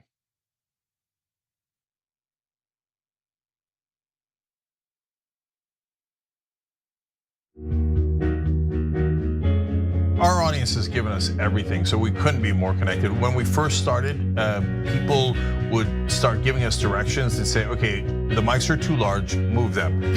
Turn them into lav mics. I mean, they were incredible. And then one guy walked in and gave us a really expensive switcher and said, you guys need this, and walked out. Okay, it's amazing. They helped us build a studio. They did a $2 million funding campaign for us. And so they really are us. We do this show together to the point where some of our hosts are even former listeners. So when we say that the audience is part of TYT, we really mean it. I think what the audience also appreciates is especially if they're members, they really get an inside look into who we are, our personal lives, what drives and motivates us. It goes beyond just storytelling. I think that what we do is allow our viewers and our listeners into our daily lives, and we give them kind of like this inside look into everything that we're passionate about and why it is that we're doing what we're doing, right? Like the motivation behind what we're doing, I think is important for our audience to know, and we're not shy about sharing that with them. And it's different from what people typically see in legacy media outlets where everything is kind of dry and robotic and there's really no personality or authenticity that comes along with it. Oftentimes when we're doing the show, I don't really think of it as me telling them stories. I think of it as us having a mutual respect and conversation with one another. And as I said earlier, I mean, not only do I feel that through the work I do, I'm informing our audience, but they inform me oftentimes as well. You know, they'll pitch stories to us. They'll tell us, you know, a certain perspective or angle to a story that we might have missed. And I love it. You're about to watch some behind the scenes footage of the Young Turks. Ooh. Now these are partial videos. If you want to get all of them, you become a member, go to tyt.com/join, and you'll get all the behind the scenes of me, Anna, John, JR, a little bit reality show like tyt.com/join, and enjoy this. You know what you're seeing behind me? Jersey, hold. Watch me flip this camera. However I flip it. Do I flip it like this? No, I just took a picture. I'm bitsing right now. What? Behind the scenes. Oh, okay. Okay. For members? I don't have my face on. She doesn't have her face on, folks. Oh, that's JR's ass right there. You can't take 5 minutes off, can you? No, I can't, Johnny. Bye. I said it was live stream, but I was lying. It's not a live stream. It's just for members. Bitsy, this is my cat. You know what his name is? Kiki Cat. Animals are innocent. Control room and the insanity is obviously there. Right now, as you can see, I'm directing or tech directing. I'm so happy to be here. This is what like a Labor Day beard looks like for Cenk. Man, you're a Young Turks viewer if you recognize me like this. Oh, thank you. You are the one person in my life I would love to meet. What's going on, guys? This is a Bitsy or a BTS or behind the scenes with Hassan Piker, AKA Woke Bay. Oh, hi, I didn't see you there. I have finished my show, The Damage Report, and now I get into a really awkward time of the day. When I'm sitting The control room is right there. So I can see Bart. This is the Pittsburgh office, by the way. I'll refer to often as the boiler room. You see how it's ripped? Is it super unprofessional to wear that at a business meeting? Or am I like cool, rebel? I just finished doing the power panel and I'm fired up. What do you do for TYT? Not a whole lot. If you're frantically tweeting at us that something's broken, thank you, because I'm fixing it. And thank you for being a TYT member. Super last thing, because there's always got to be a super last thing. Oh, that was disastrous. This has been behind the scenes, behind the scenes.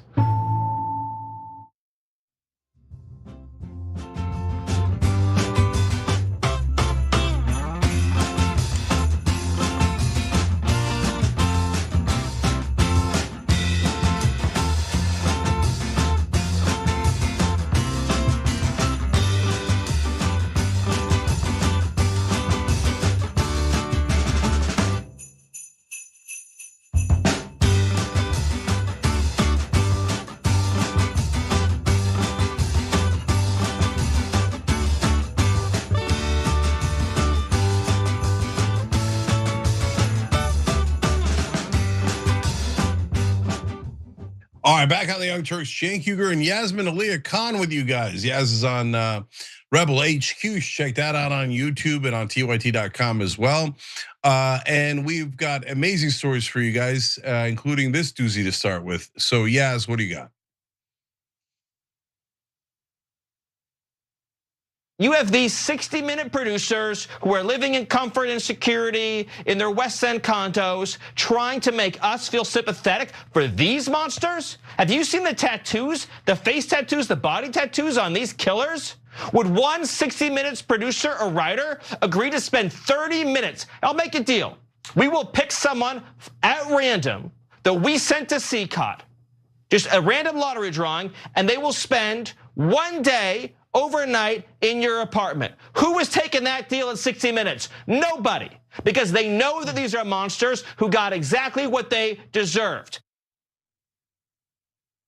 I don't know why he's yelling like that, but earlier this week, Stephen Miller had some very harsh words for the producers of 60 Minutes. Cenk, I gotta get your 2 cents on that tirade that we just heard. So the more important part of this story is Barry Weiss take over CBS and which direction she's taking it. But wait till you see the quotes about the Ellisons. So that's Larry Ellison, the founder of Oracle, and his son David Ellison, who is now has bought CBS. So there will be changes, and we're going to tell you about those changes. They've also bought TikTok. There'll be massive changes there as well. And they're trying to buy CNN. And why are they doing that? Well, some of you might already know why they're doing that, but amazing revelations in this article, things I did not know about the Ellisons, you're definitely gonna wanna know.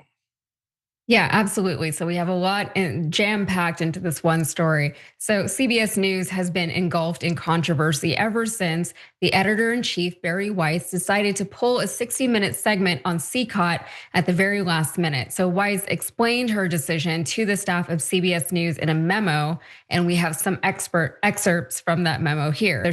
She said, right now, the majority of Americans say they do not trust the press. It isn't because they're crazy.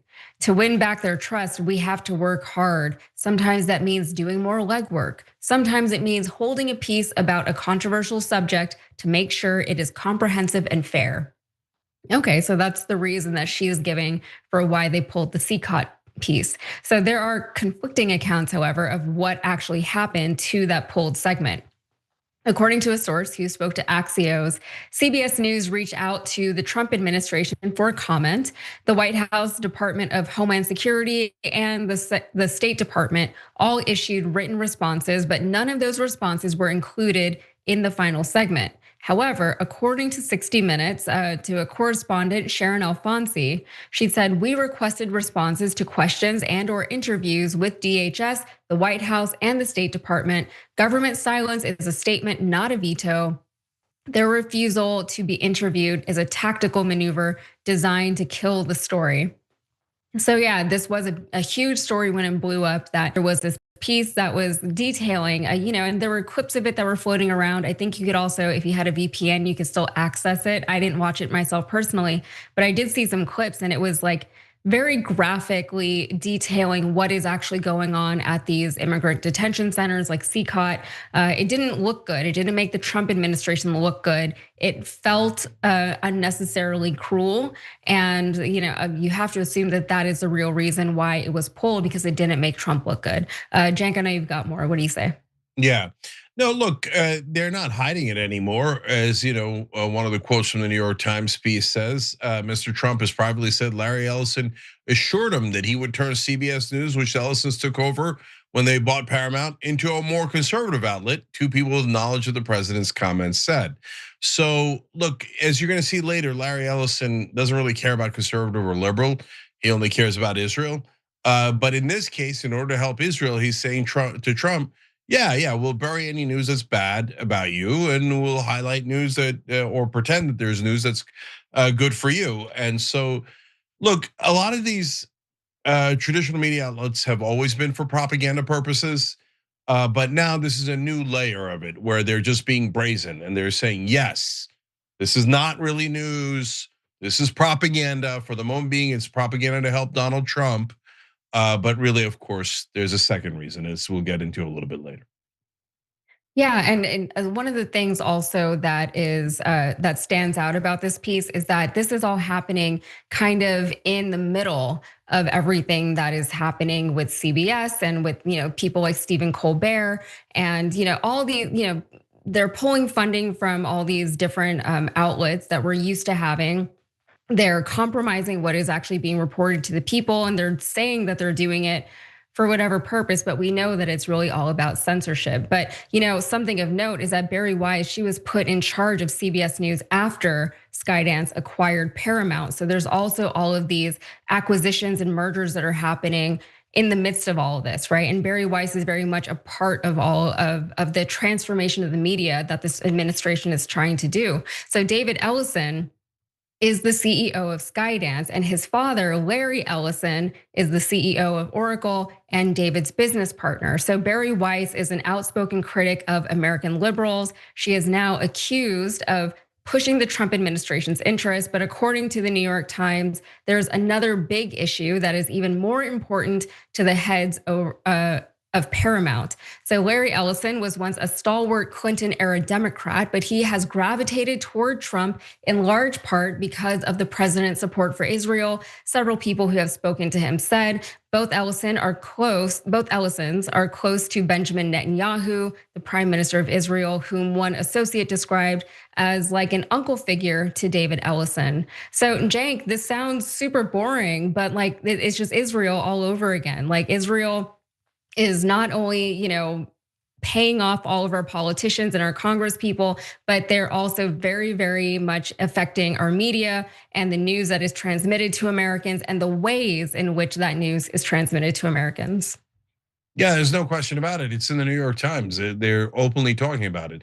So, look, David Ellison looks to be a son who really didn't do much growing up. He went to USC. Nothing wrong with that. Our own J.R. Jackson went there. My wife went there, but it is known as the University of Spoiled Children, and David Ellison is a perfect example of it.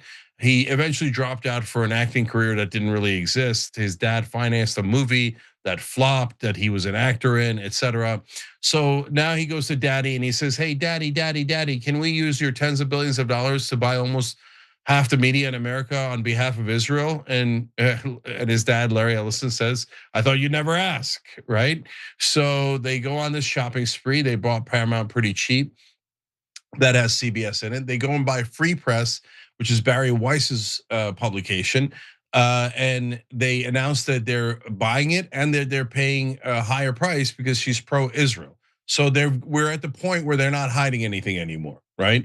So they put Bari Weiss, whose main thing that she's known for is being pro-Israel. That's the only thing she really seems to care about at all. And they put her as head of CBS News. So her job is to be a hatchet man to keep Trump happy. So that's why she kills the CCOT story. Anyone taking her excuse as real is a joke, right? Everybody knows she killed it for Trump, and the right wing knows it, the left wing knows it, etc. But it's not that she loves or cares about Trump. If Trump does not listen to Israel, I guarantee you CBS And every other thing that they buy in media will turn around and say that Trump is terrible. He did the Epstein thing and it's all his fault and etc. And they'll attack him voraciously. Because as you see here in that killer quote that Yaz just read to you from the New York Times, I mean, David Ellison grew up with Benjamin, world's biggest terrorist Netanyahu, as a de facto uncle. So these are not normal, like, oh, we like Israel, we love Israel, we have a connection to Israel, etc. No, they're zealots, they're maniacal pro-Israel radicals. Larry Ellison donated $16 million to the IDF in the middle of the genocide. He's like, you guys are doing such great work in slaughtering Palestinians indiscriminately, and I wanted to give you my money so that you could do more, right? So total radicals, and now they're saying, yeah, we love Netanyahu, we love Israel, and if you don't know, Drop Site News revealed these emails as well. Larry Ellison talks to the Israeli ambassador back in during the 2016 election cycle, and he says, I'm going to go talk to Marco Rubio and see if he's pro-Israel. He comes back and reports back to the Israeli ambassador. Larry Ellison is supposed to be an American citizen, okay? And says, oh, I talked to Rubio, he's approved, he will definitely serve Israel. So I gave him $5 million to a super PAC to run against Donald Trump. And so the Israelis and Larry Ellison were convinced that Rubio was 100% in the tank for Israel. So that was the American politician they were going to support the most. And Ellison immediately gave him a $5 million check. So all of their efforts have been completely in favor of a foreign government. They've now captured CBS in favor of that government. They've captured TikTok in favor of that government. And again, these are all now out in the record. Netanyahu on tape said, well, TikTok's causing a lot of problems, but we fixed it because we now got it. And now it's going to be, basically, he said something a little effective, it's going to now be pro-Israel. So now if you say, hey, it looks like the Israelis are doing a land grab in media to do propaganda on behalf of Israel, they'll say, how dare you, you anti-Semite? But Netanyahu said it, Larry Ellison said it, right? I'm giving you quotes from them, right? And they're like, yeah, they're allowed to say it, but you're not allowed to repeat it. Okay, and now they're also trying to buy CNN. So look, I have massive problems with mainstream media to begin with. I think that they were doing an enormous amount of propaganda for the establishment to begin with. I think they were doing a massive amount of, and have been my entire life, a massive amount of propaganda for Israel to begin with. But this is basically the Israel supporting radicals saying not enough. It's never enough. You're not allowed to have a scintilla of criticism of Israel, and you are to crush anyone who dares to criticize them. And we're going to use the media for not hidden propaganda anymore, but overt brazen propaganda. So as they spike this story, that's CBS is done. Put a spike in them. Put a fork in them. They're done. They're not doing news anymore. So the old CBS you had in your mind, and they did some great work, a lot of BS, but the Walter Cronkite and the Dan Rather and all those legendary news guys from back in the day, 60 Minutes when it was at its best, that stuff is all gone, erased from history by Larry and David Ellison and Barry Weiss. Yeah, and it's so sad because these are legacy institutions. And even though, we have our criticisms of it, a show like 60 Minutes going down or being targeted the way it is, that one is, I think, particularly hurtful because that is a show that seems that it's at least being run by journalists who are trying to do good journalism and are trying to do the work that they've studied and practiced doing. And they got into this line of work because that is the work they wanted to do. But, in this case, during this administration, the media across the board has really complied in advance of a lot of things, right? They thought that if we give a little bit to Donald Trump, then he'll back off and leave us alone. But we know that that's not how it works. We know that he's a narcissist. We know that he's power hungry. We know that he has a very, very fragile ego. So if you give a little, all you do is tell him that he can take even more from you. And that's exactly what we're seeing. And there's always been this narrative from the right that the mainstream media is too left-leaning and too liberal. But that's always been kind of a funny thing to hear as a progressive because the mainstream media has never been as left-leaning as maybe it could be. it has always been beholden in some way, shape, or form to corporate leaders, even to the government at times. So there have always been things that could not and would not be said on the news on mainstream channels like, MSNBC or whatever it's called now, and CNN and all that. The reason, however, that I believe these media critics have always said that the media is left leaning is that regardless of how it's being run, the media always has to report the facts. We saw what happened to Fox News when they did not report the facts. They got sued for $1 bajillion, right? And the facts that are being reported on outlets like PBS, CBS, CNN, MSNBC, they were often not very flattering to people on the right or particularly to this administration. And so that has become a problem. There's two sides to doing the news, right? You have to give people the facts as they are, and then you can commentate on them and put it into context and help people to understand what all of this actually means, what it means for the country, what it means to the planet, what it means to people's everyday lives. And they can do as much of that as they want on right-leaning media to try and spin things, but there's only so far you can get with that whenever the facts are just not in your favor. Even on Fox News, what we've seen lately is the facts are so bad that they have to report on it anyway. And then they try to let's not blame Trump for this because, it's just his first year. That's kind of been their go-to line lately as they're reporting about how unpopular he is and how bad the economy is and how dissatisfied the American people are, especially, this year leading into the holiday season. People were wildly unhappy with the state of things in this country. So that's what I'm afraid of is that this news about what's happening over at CBS is not going to reach the people who are regularly getting their news from places like CBS, and so they won't necessarily notice that there's been a shift, and they'll just go off of reputation and think this is CBS, so I should be able to trust to a degree what they're telling me. Yeah, my last two quick things are I don't want anybody to get what I'm saying wrong. I think 60 Minutes was one of the best things on television. And I think that they were a rare place where they actually did journalism quite often. We've I'm sure had issues with some of their reporting in the past, but within the context of the rest of traditional media, they were terrific. And now it looks like they're dead. So any remnant of news is being spiked everywhere we go. And then finally, if you notice in that quote that Yaz read you about Ellison, not only are they super tight with Netanyahu, et cetera, but Larry Ellison mainly used to give to Democrats before, and now he's mainly given to Republicans. And so he doesn't really have an ideology outside of Israel, Israel, Israel, Israel, Israel, right? So if it turns out Democrats are doing Israel more favors, he'll then turn all of those media outlets back to supporting the left theoretically, right? As opposed to the right. Whoever is kissing Israel's ass is who those media companies will work for. And by the way, if you don't know, there's already like IDF soldiers that do hate speech policing at TikTok, at Meta. They're former IDF people, former in brackets, and they're looking for hate speech, which of course means anything that's against Israel. But if you want to do hate speech against Muslims, they'll probably promote it in the algorithm because they love bigotry towards Muslims. That helps Israel attack Muslims and take their land. So that's the state of play in American media. The only upside to it is now, because of online media, so many of us know it and the walls have been breached. So their propaganda, once the curtain is lifted, everybody can see the Wizard of Oz. So go ahead, keep doing your Aussie stuff, right? But nobody's buying that crap from the Wizard of Osriel. Yeah, Oz. I think the word you're looking for is Ozian. I think that's the official term for things of Oz. But I'm actually going to leave it there because that's a really great segue into our next story. All right.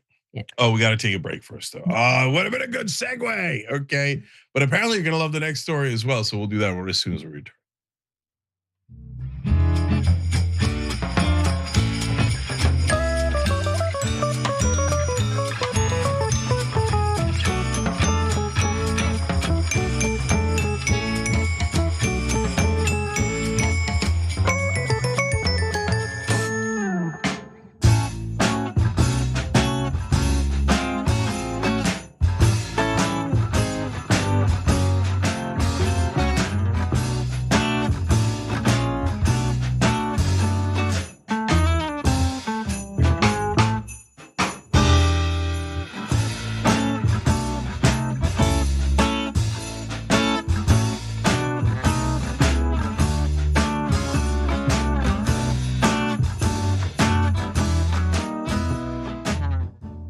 All right, let's go to super chat. Jed Kuzak writes in, it made me smile that a satirist pre-bought the Trump Kennedy Center domains. Okay, that's funny. You know what else is funny? All my lib friends caring about the Kennedy Center and Trump caring about the Kennedy Center with like equal force. Like, I don't mean to say that my friends aren't real people, but like, I don't know any middle class people who are like, oh my God, what's happening at the Kennedy Center, right? But like, my friends are obsessed and they're like, oh my God, what's Trump gonna do next with our beloved Kennedy Center? And Trump's like, ha ha ha ha, the Kennedy Center is finally mine. Okay. I don't know why you give such a crap, but okay, all right, God bless. But I'm a ruffian. I'm a barbarian. My beanbags writes in, instead of it being CBS, now it's CBS. I like it, as in I'm seeing BS. Okay, it's a good wordplay, right along the type of thing that I would love. All right, Happy American Idiot writes in, at least Cenk didn't wear a tan suit. So that's true enough. LGNN4TR says, Cenk, it's time to look at socialism. The root of all these problems is capitalism, colonialism, and patriarchy. We need a totally different system. Well, so I think the root of the problems is corporatism, and I talk about it a lot, and I continue to talk about it. And I think that it has destroyed our democracy. It's destroyed capitalism, et cetera. I think socialism and capitalism are like catchwords, and people put meaning into them that they want in them. So I think this is a long, giant conversation. But part of the reason I read your comment, brother, is because, well, no matter what I think about the nuance of that topic, if we keep going like this, yeah, everybody's gonna think socialism is the right answer. And then the people in DC are gonna be even more like surprised, like, oh, how could the country turn to socialism as we kept telling them we're doing amazing capitalism that has destroyed their lives? Well, I don't think you were doing capitalism, let alone amazing capitalism, but yeah, it destroyed their lives. So that's why they hate it, and that's why they're turning to socialism. On Twitch, it's just Vegas writes in, I hope you're wrong, Cenk, but I'm afraid you're right about Israel. I've been thinking the same thing for a long time. Sexy Speed Racer on TYT.com member section says, all former IDF people in the USA need to be outed, and they need to be outed now and possibly deported back to their homeland as well. Well, look, even I wouldn't go that far. I mean, I don't think we need to deport anyone, but yeah, if you're a former IDF, we should know. I mean, if I was former Turkish military intelligence, for example, and I didn't tell you, that would be relevant, wouldn't it? Right? Like, okay, maybe it affects it, maybe it doesn't. But there's former IDF all over your media, all over your politicians, and they never tell you. And in fact, if somebody tells you, they go, oh, anti-Semite. How dare you tell people relevant facts? No, they literally worked for a different country, and they probably still do now.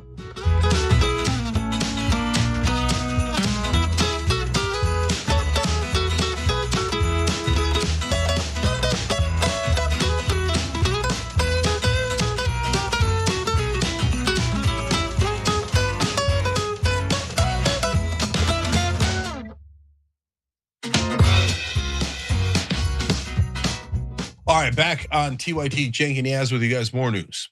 More news. Let's roll it. And so I was like, you know what, let me see if I can add some tabs for some other topics that I'm interested in. And so I tried to create a tab for, the Middle East. I keep tabs on what's going on there a lot. So I like to kind of stay abreast of all the developments. So I created a tab for Israel, and it let me do that. And then I wanted to add a tab for Gaza and Palestine. And it said these topics are not supported.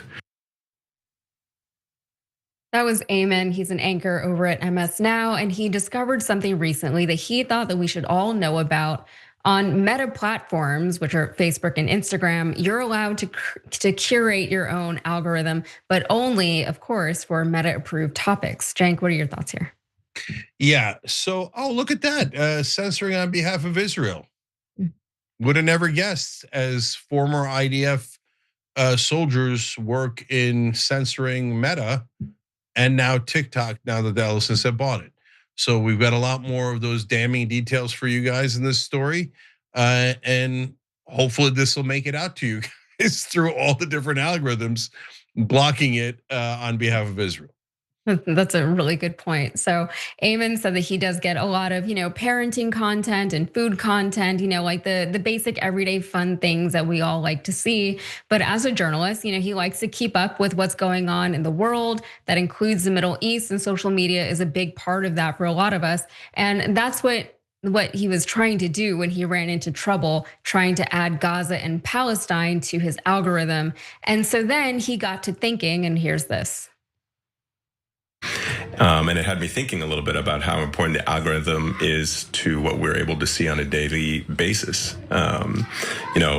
A lot of organizations, Human Rights Watch, tech organizations have been tracking this topic and have talked about how big companies and algorithms suppress content from specific regions, depending on criteria that is not always transparent or even clear as to why they do it.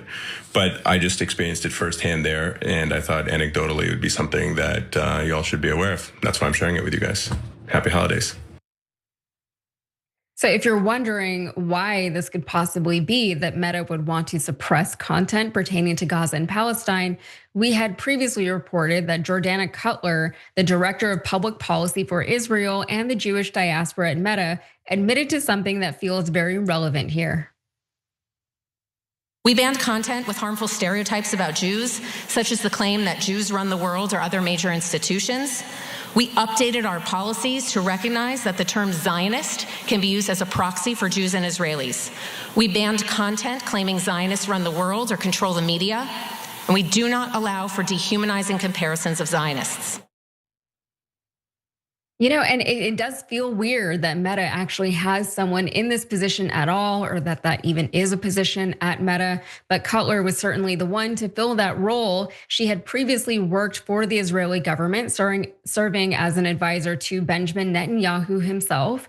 She was a campaign advisor for the Likud party, and she was the chief of staff for the Israeli embassy in Washington, D.C. And algorithms are, of course, they're very complicated to understand and control, even for the people who are coding them, the behind the scenes people, but executives like Cutler certainly do have influence over them. For instance, she can't exactly delete or censor the post, but she can flag posts that she feels should be censored. Also, she's very influential when it comes to company-wide policy. For example, there was the time that she fought for Meta to refer to the West Bank as disputed rather than occupied territory. And Cenk, this is something that I think about a lot, how much of our worldview is shaped through these tiny screens, through short form video where you can never really get a good idea of what's happening. And we're seeing the world and we're coming to understand the world through someone else's eyes. And usually these are strangers. These are not people that we know. We don't know much about their background, their personal history and experiences, things that would maybe like shape the way that they would see things. And it's always a battle between trying to stay informed with what's going on in the world and also trying to check your biases and things like that. And then these social media platforms come out and they say, this is a free space. Everybody can post whatever they want. And the algorithm is gonna send you exactly the things that you seem like you want to see. And there are certain things that we as consumers or as just like users of these platforms can do to curate our own feeds. But even then, there's all these blocks that are happening that that generally the public is not made aware of. So we don't even know what we're being prevented from seeing. And these companies, they wield so much power and influence, and they are very, very aware of that. I was talking about this on Rebel HQ earlier, and I was like, it's like Mark Zuckerberg didn't even learn any lessons from Myanmar and what happened there with Facebook. But then I was like, I don't know, maybe he did learn something. He learned about how influential he can be with this platform. He learned about how powerful he can be. He learned about how easy it can be for him to manipulate people to a certain end. And at the end of the day, he's making money off of it. He's becoming more influential and getting more ingrained with world powers and things like that. So it's a scarier, bigger story than what it might seem on the surface. Yeah, this one I don't think is about money, to be honest, because there's a lot more people, not just in America, but in the world that are on the side of the Palestinians than the Israelis. I think this is ideological for a lot of folks. I don't know anything about Mark Zuckerberg's ideology. I do know that as we just showed you, he hired Israeli thought police to monitor so-called hate speech on Facebook. And she just explained to you that if you criticize Israel, she considers that hate speech.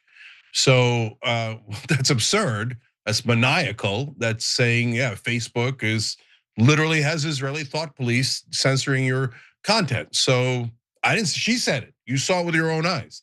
But that's not all. Now turn to TikTok. There, the motivation is more clear and obvious. Netanyahu said we need to buy TikTok to help Israel because there's too many videos of people seeing what's actually happening in Gaza, basically. And then Larry Ellison and David Ellison bought TikTok. And so they're pro-Israel zealots. Ellison has given more to the IDF as charity than any other person there is. He gave him 16 million in the middle of the genocide. David Ellison considers Benjamin Netanyahu to be an uncle to him, according to the New York Times. And so what happened at TikTok? Well, I'm gonna quote here, not a far-right site, not an anti-Semitic site. I'm quoting the Jerusalem Post in Israel. Headline, TikTok's new hate speech manager is former IDF soldier and proud Zionist. And they explain Erica Mendel's new position involves developing and driving the company's public policy positions on hate speech. Hate speech, quote unquote, which of course is about declaring anything that is critical of Israel to be hate speech and not allowed. And of course, if you want to do hate speech against Muslims and Palestinian and Arabs, that is wildly encouraged.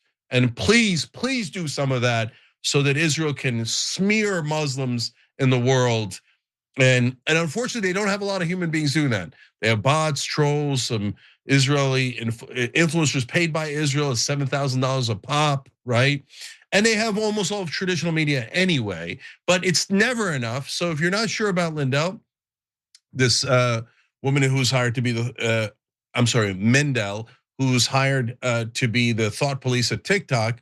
On her, this is again the Jerusalem Post I'm quoting. On her LinkedIn, she says she was responsible for, quote, developing and managing high-level advocacy and policy delegations to Israel for political, press/media, religious and civic and academic thought leaders.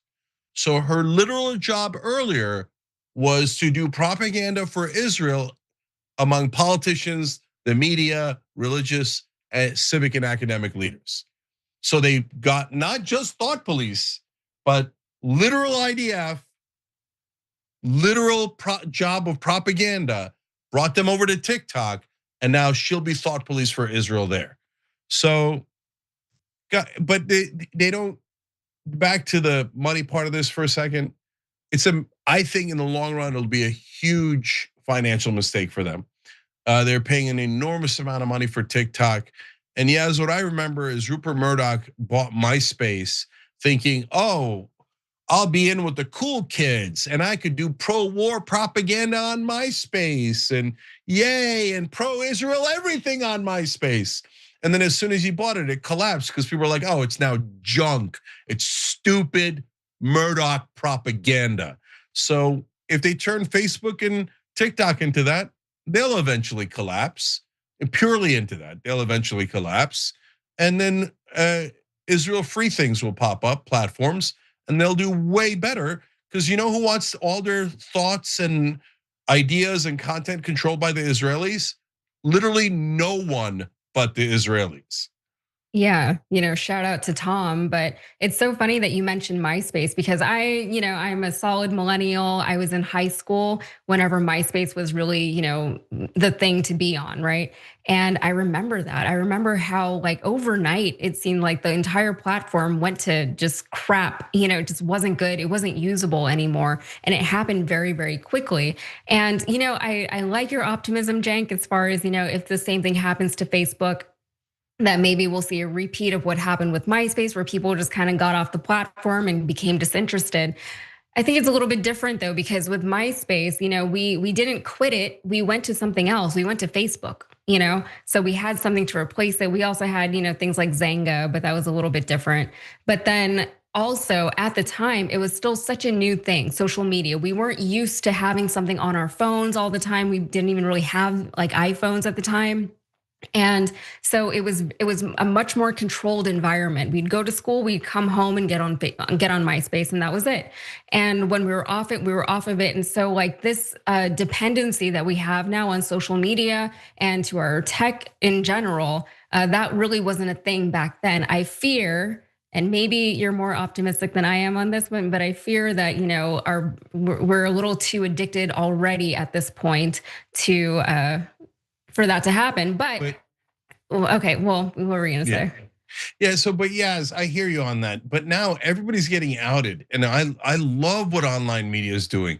Yeah. It's like an enormous number of detectives all at once. So before we'd yell and scream on Young Turks about, hey guys, these are all coordinated, scripted talking points.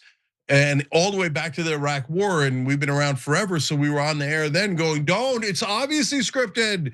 Look at these talking points about weapons of mass destruction and their connections to 9/11. They have no connections to line. So now I tell you that in the context of this clip I'm gonna show you about from Mike Pompeo. So was one of the top cabinet officials for Trump in the first term. And now in the old days, he would have done this and nobody would have noticed. They would have thought, oh, okay, yeah, this is a normal thing, right? Now, after we watch the clip, I'm gonna tell you what people are saying now. Let's talk about why Prime Minister Netanyahu wants to go to Mar-a-Lago and talk to President Trump. Reportedly, the NBC News and other outlets are reporting that they believe Iran is expanding its ballistic nuclear program, rebuilding its nuclear program again, reconstituting it, and they want permission to take it out. Should we give them that permission if that indeed is the ask? Of course we should, and frankly, they're going to do it if it's necessary. The Israelis are going to do the necessary for themselves. Brian, none of us should be surprised that Islamist theocrats in Tehran haven't changed their stripes. This is who they are. It's embedded in their DNA. In the same way Hamas is not going to go peacefully give up its weapons, the regime in Iran isn't going to give up its desire to build out a nuclear weapons program. Yeah, if they're rebuilding, we should do the necessary, go take it out. We're capable of doing that. We can't let them rebuild their air defenses. That would make it more difficult to achieve that mission. So time will be critical in making sure the air defense systems in Iran aren't capable of taking down Western aircraft. If we do that, we should continue to go after their program every time they try to rebuild it. In the old days, people would have bought into that hook, line, and sinker. Oh my God, Iran's developing weapons. Hurry up and attack them for Israel. Please, please, we have to spend all of our money and our forces and everything. Please, we'll attack Iran. Now that bitch goes out there and simps for Israel, left, right, and center. Everybody's like, what an sellout. How obviously corrupt. That's obviously an Israeli talking point. Lindsey Graham says it, Tom Cotton says it, Mike Pompeo says it. They all work for Israel. So you see the guys in traditional media still doing their propaganda for Israel. You see them trying to buy social media so they could do propaganda for Israel and put in their thought police, etc. But as they're doing that, since the dam is broken, people are pouring in from everywhere and pointing it out. And Pompeo's like, oh, I'm the former head of the CIA, otherwise known as Mossad these days. And I'm the former Secretary of State. Yeah, and Marco Rubio is the current Secretary of State. And guess who Mark Rubio was funded by? The Ellisons, who work for Israel, right? So they, in fact, Larry Ellison got him approved with an Israeli ambassador, sent him a $5 million check. These guys are all owned. But now the curtain has been pulled back and we all see them for who they are. So maybe they'll clamp back down. Maybe in 28, one of their robots will win.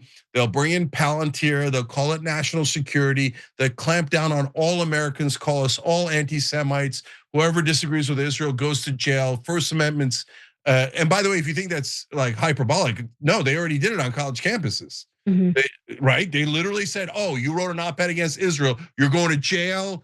You're going to a dungeon. And then we're gonna have you removed from the country, etc. So that kind of authoritarian state has begun here in America. And if they win again, it's going to be on hyperdrive. And now it's going to be against the left and the right and anyone who dares speak up on behalf of this country and not a foreign government. So that's definitely what's headed in our direction. The main question is, will the people win or will the powerful win? And those are two freight trains that are on a collision course. Yeah, no, that's a good point. And I think the pro-Palestinian movement that we've seen over the last couple of years is actually a really encouraging indicator of the fact that people are paying more attention. They are looking elsewhere to actually find out what's happening in the world instead of just accepting the talking points that they're given. And you're absolutely right about the inherent authoritarianism of these people who are trying to rule over us. They named their company Palantir, and I'm like when that came out, when it was revealed, the first thing that I thought of was obviously the thing that it was named after, which is the Palantir from Lord of the Rings. And I'm like, are we not like watching these movies anymore? Are we not reading enough books? We need to read more as a society. That's my hot take. So, all right. Well, it's going to be super interesting to see who wins this battle royale. And if we could find a way to talk to one another to keep this rebellion going as the Israeli radicals continue to swallow up more and more of the media. All right, we got to take a quick break here. We'll come back, do another amazing story for you guys.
All right, back on TYT. Let's go to TYT.com members. Progressive 1776 says, I just wanted to share my Christmas miracle with the TYT community.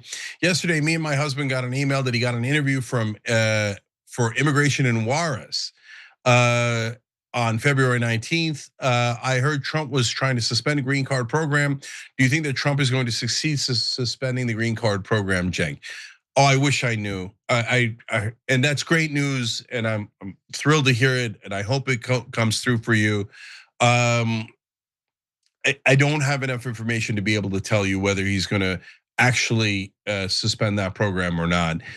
So let's all find out together as we go here. Now, obviously, I don't want to suspend it overall, but now you got me rooting even more so, knowing your personal story behind it, to make sure it doesn't happen. Text Stan says, I think JD Vance is morphing into Ted Cruz. Who knew another person would ever be so obtuse, smug, and unlikable?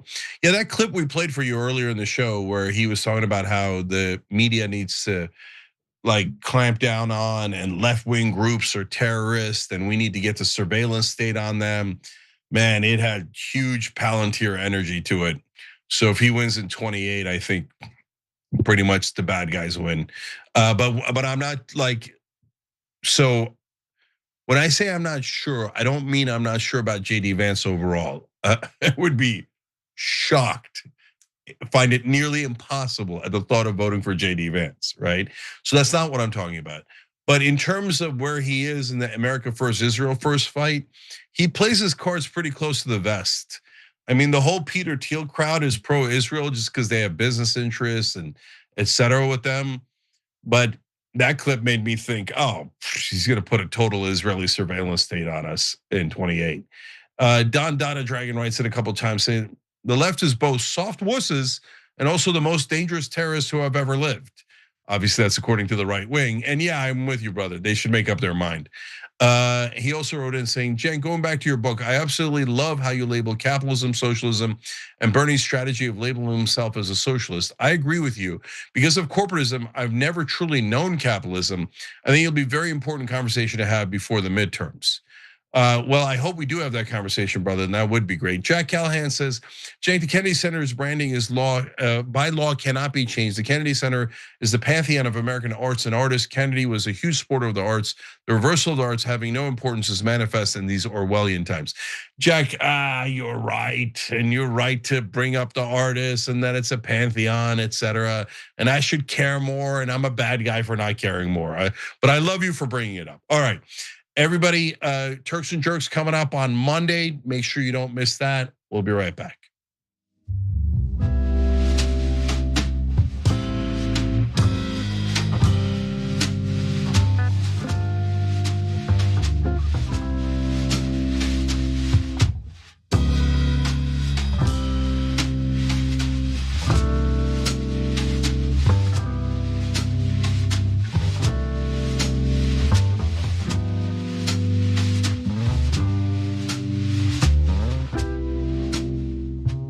All right, back on TYT, Jank, Yaz, and Big Stan 402. Thank you for gifting a membership on YouTube. We appreciate it.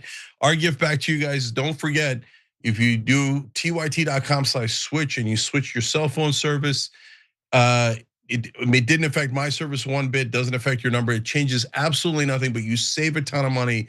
Max you could pay is $50. You get a lot of cash back. I only paid $39 last month. And they're giving you a $50 bonus now. So that's why I'm telling you again, tyt.com/switch. Don't miss a $50 bonus. Everyone that I've heard that has done it is thrilled with it. tyt.com/switch. All right, Yaz, what's next? All right, one last story. Let's get into it. I actually did realize that the AI companies had money and lobbyists and were willing to spend. AI is real. This job displacement phenomenon is going to affect people of every geography, every political alignment. All right, well, as we close out the year, 2025 is done. It is very natural to take a look back, and our American Congress has had a record-setting year. It just hasn't set any good records. Here's what they've done. With fewer than 40 bills signed into law as of Monday, the House and Senate set a modern record for lowest legislative output in the first year of a new presidency, according to data maintained by C-SPAN and Purdue University. Despite that lack of productivity, the Senate held more roll call votes, 659 of them, than any odd number year this century, and with almost 60% of them focused on advancing President Donald Trump's nominations to the executive and judicial branches. So other records that Congress has set in 2025 include these. The House, meanwhile, set a 21st century record for fewest votes cast, only 362 in the first session of a 2-year Congress. It held barely half as many votes as in 2017, which was Trump's first year in office and when the Republicans held the majority. And perhaps not surprisingly, an unusually large number of House members, 24 Republicans and 19 Democrats, have decided to leave the chamber either to retire or run for other office. That places the chamber on pace to set a 21st century record for retirements in one Congress, according to C-SPAN and Purdue. So the reasons for this seem to be the obvious ones. It's that Trump has decided to rule primarily by executive order this term. Congress has kind of just passed the big beautiful bill, and then they were like, okay, we did it, we're done. And of course, you have Speaker Johnson, who has been running interference this entire time for Trump as his right-hand man in Congress. He has constantly shut down the House to block votes. And in fact, he actually set a record himself doing so, because we experienced a 43-day government shutdown this year. Congratulations to us. So they're not only not doing a whole lot for Americans, but honestly, that seems to be kind of relative, because they are doing a lot for American corporations, and Trump's big, beautiful budget bill was a big part of that. For instance, the artificial intelligence industry is planning to buy off their share of politicians, and they've announced that they want to do this, and so it's not a secret. This entire year, they have been pushing for a federal moratorium on AI that would wipe out state-level regulations, and this month, President Donald Trump signed an executive order that does exactly that. Meanwhile, the AI companies are setting their sights on Congress, and here's this according to the Washington Post. The largest of the pro-AI super PACs, Leading the Future, has a war chest of more than $100 million from prominent investors and executives. The day after Leading the Future was announced in August, Meta revealed its own super PAC The company announced a second super PAC in September. Meta has donated tens of millions to each group. So Leading the Future has connections to the Trump administration, and it's funded by a venture capital firm by Andreessen Horowitz. Mark Andreessen, the firm's co-founder, is of course a Trump advisor. You've heard his name before. Joe Lonsdale, a co-founder of Palantir. When the people tell you who they are, believe them. They name their company Palantir, which is insidious. Anyway, so Joe Lonsdale, he and his friend, he's a friend of Vice President JD Vance, and they're also funding the PAC. And then you have Mark Zuckerberg. He has been very tight with this administration ever since Trump got reelected. And now the AI industry is launching an all-out siege warfare on our government. But it's not exactly an original strategy. So the strategy aims to replicate the success of the cryptocurrency industry, which used a super PAC to clear a path for Congress this summer to boost the sector's fortunes with the passage of the Genius Act. So we're gonna find out if that worked. Cenk, there's a lot going on here as far as the cryptocurrency industry, but also the AI industry, and they're really just like forcing this on the American people, and our government is complicit in doing this. What are your thoughts? Yeah, so this proves exactly what we've been telling you on the Young Turks. And so I said, look, Trump's gonna promise X, Y, and Z. When he gets into office, there's only basically two things he's gonna do. One is tax cuts for the rich, boom, nailed it. Over $4 trillion in tax cuts for the rich and for corporations. The easiest prediction in the world, I should get no credit for it. You should all know it by now. By the way, the next time a Republican wins, it doesn't matter if they call themselves a populist or establishment, it doesn't matter. They're gonna pass another $4 trillion tax cut for the rich. It is literally what they do every single time. So number two is deregulation.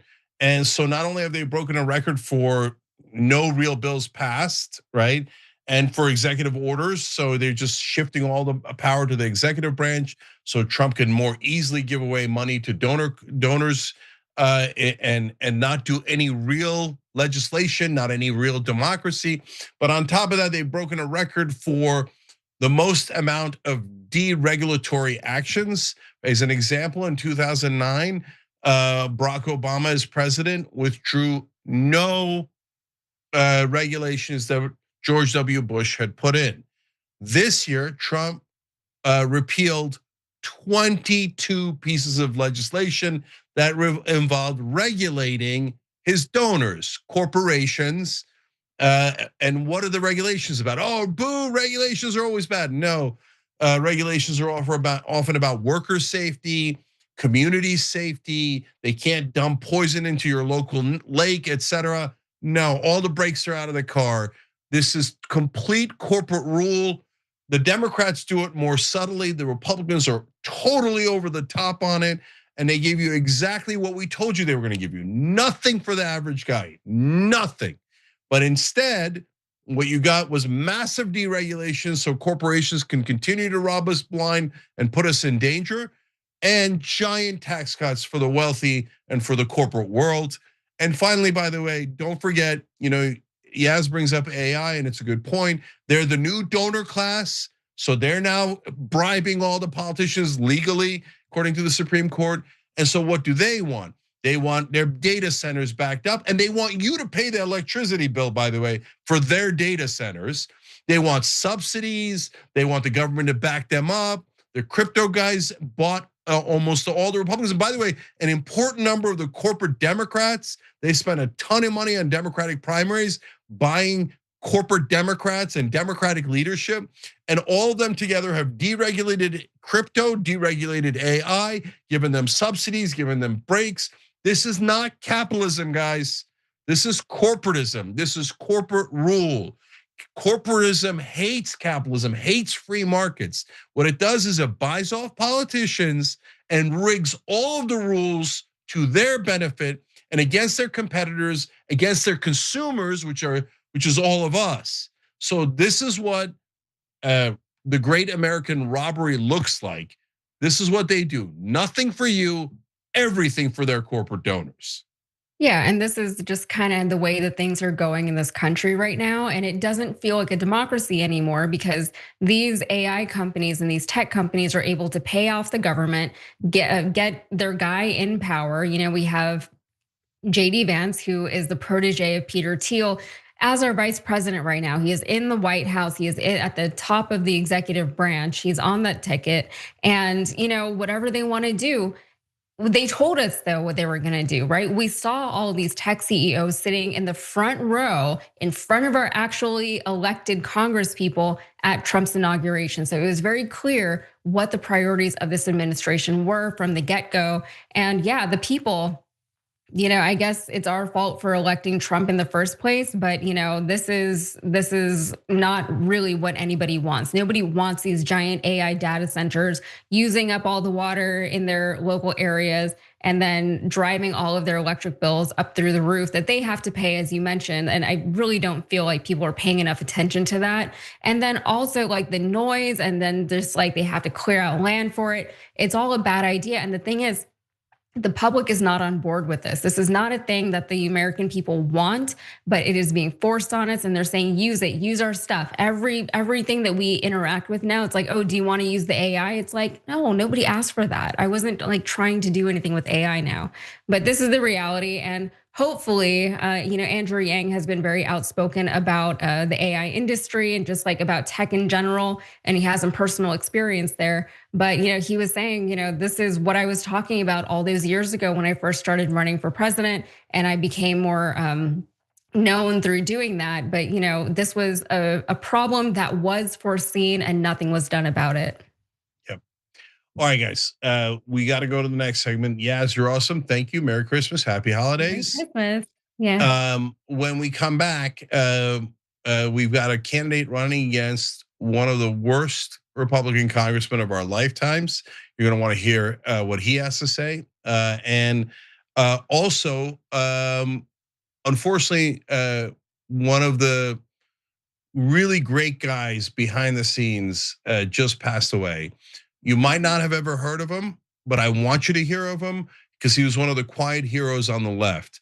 So we'll do that as well when we return.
All right, welcome back to the revolution, and we've got a couple of amazing things for you guys today. I want to tell you about a guy who's behind the scenes, who's a bit of a legend that I really want you to know about a little bit later in this segment.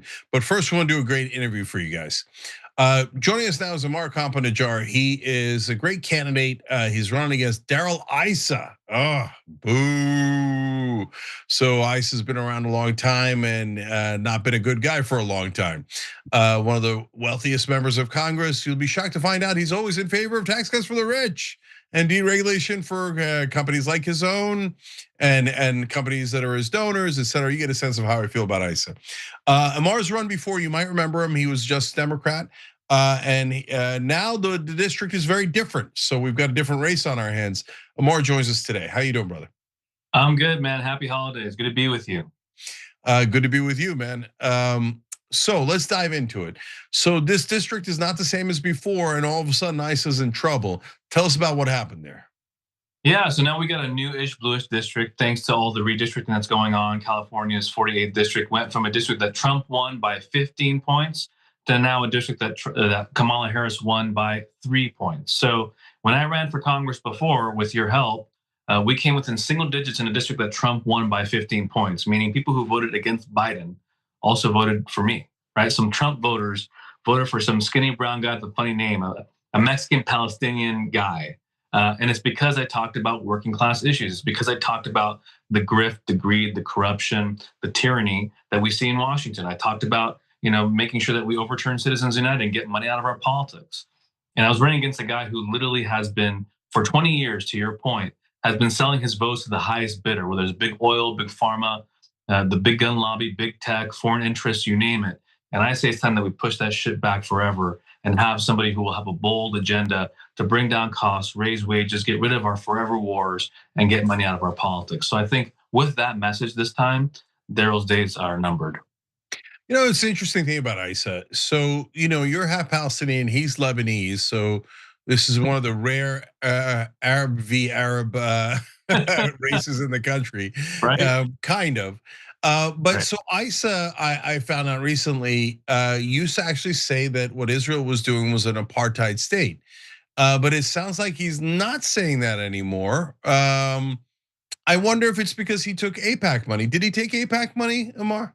And throughout his history he's taken about $90,000, and he changed his tune pretty drastically in the form of a flip-flop. So I don't know where he stands on it, and I can't wait to get to him in the general election and ask him, where do you stand on this? Personally, I think what happened in Gaza is an atrocity. There were 30 members of my family who were killed in Gaza.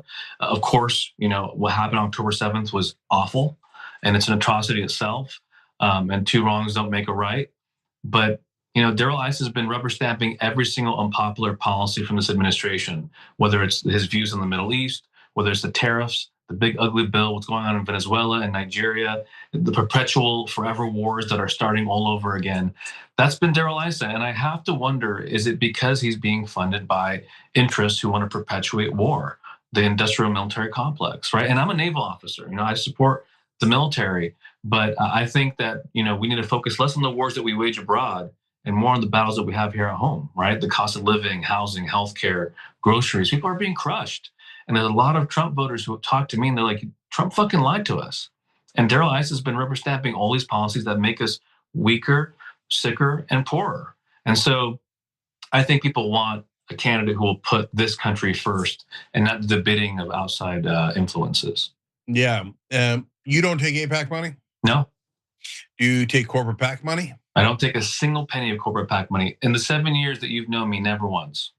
Yeah, and was a rule of just Democrats, and he and Amar was part of that as well.